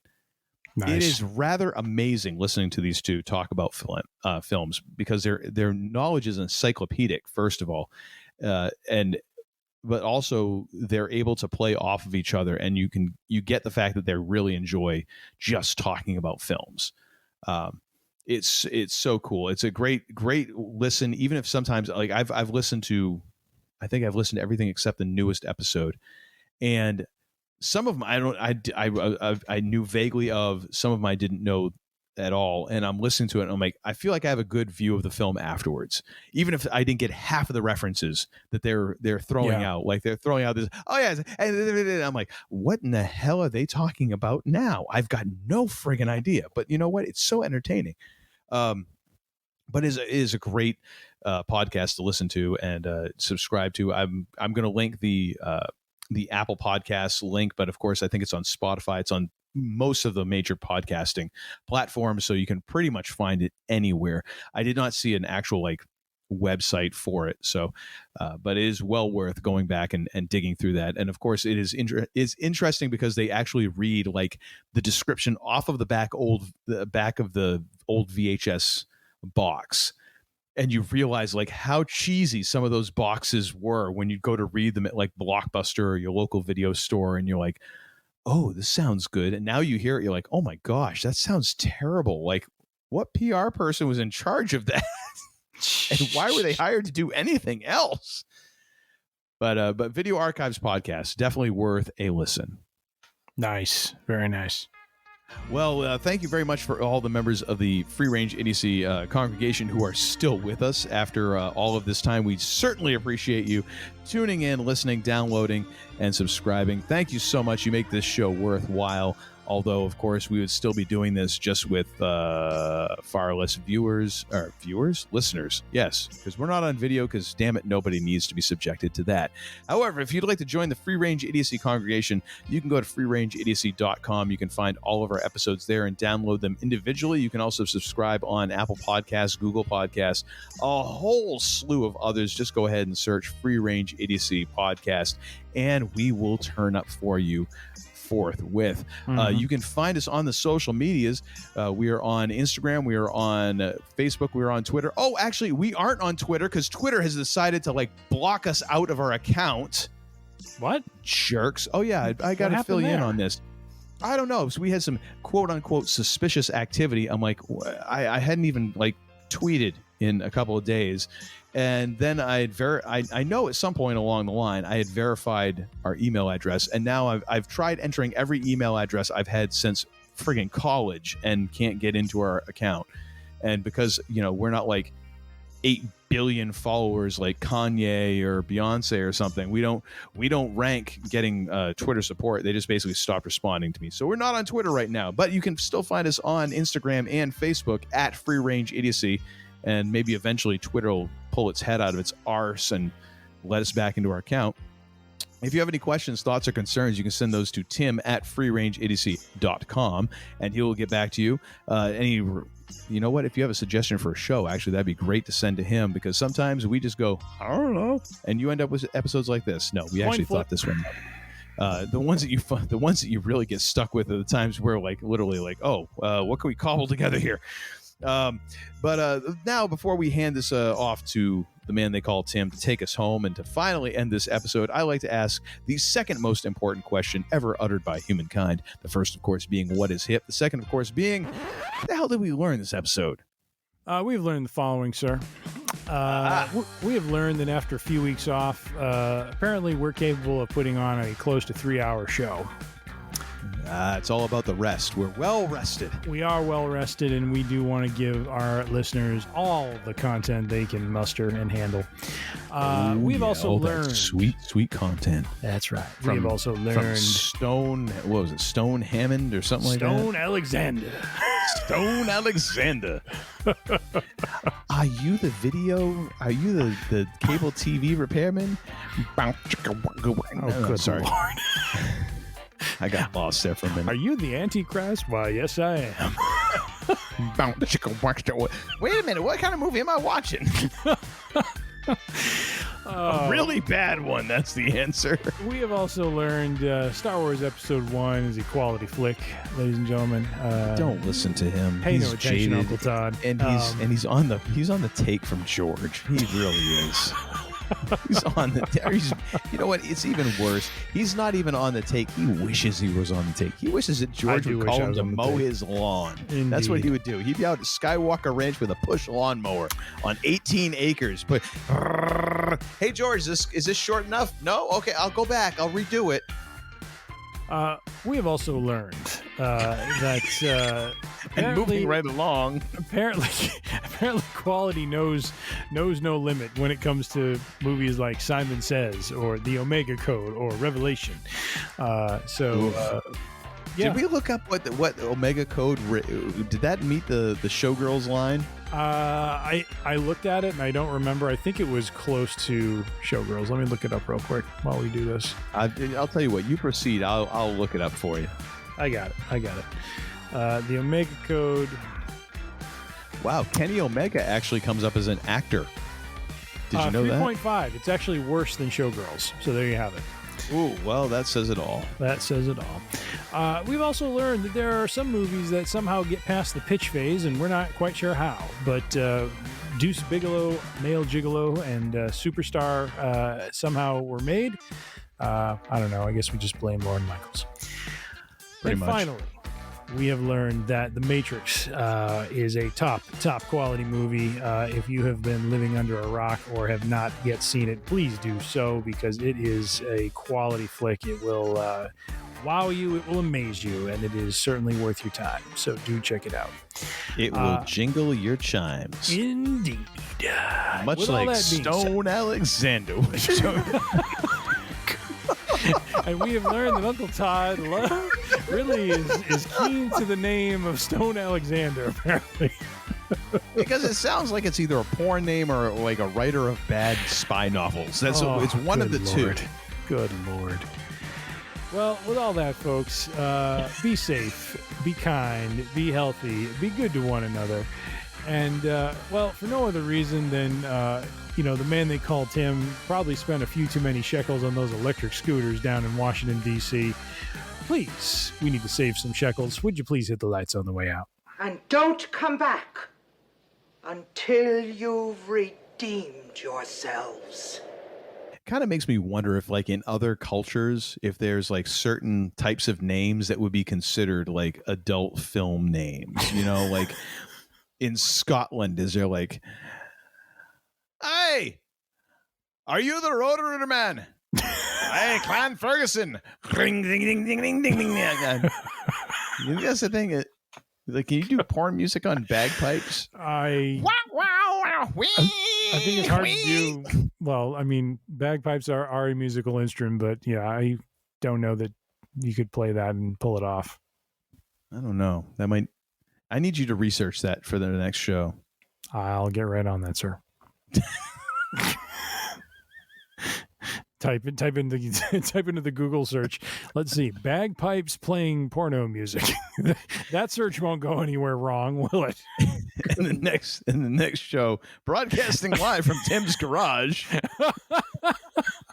where all my crap lives now. Oh, thank you, Uncle Todd, for that assignment.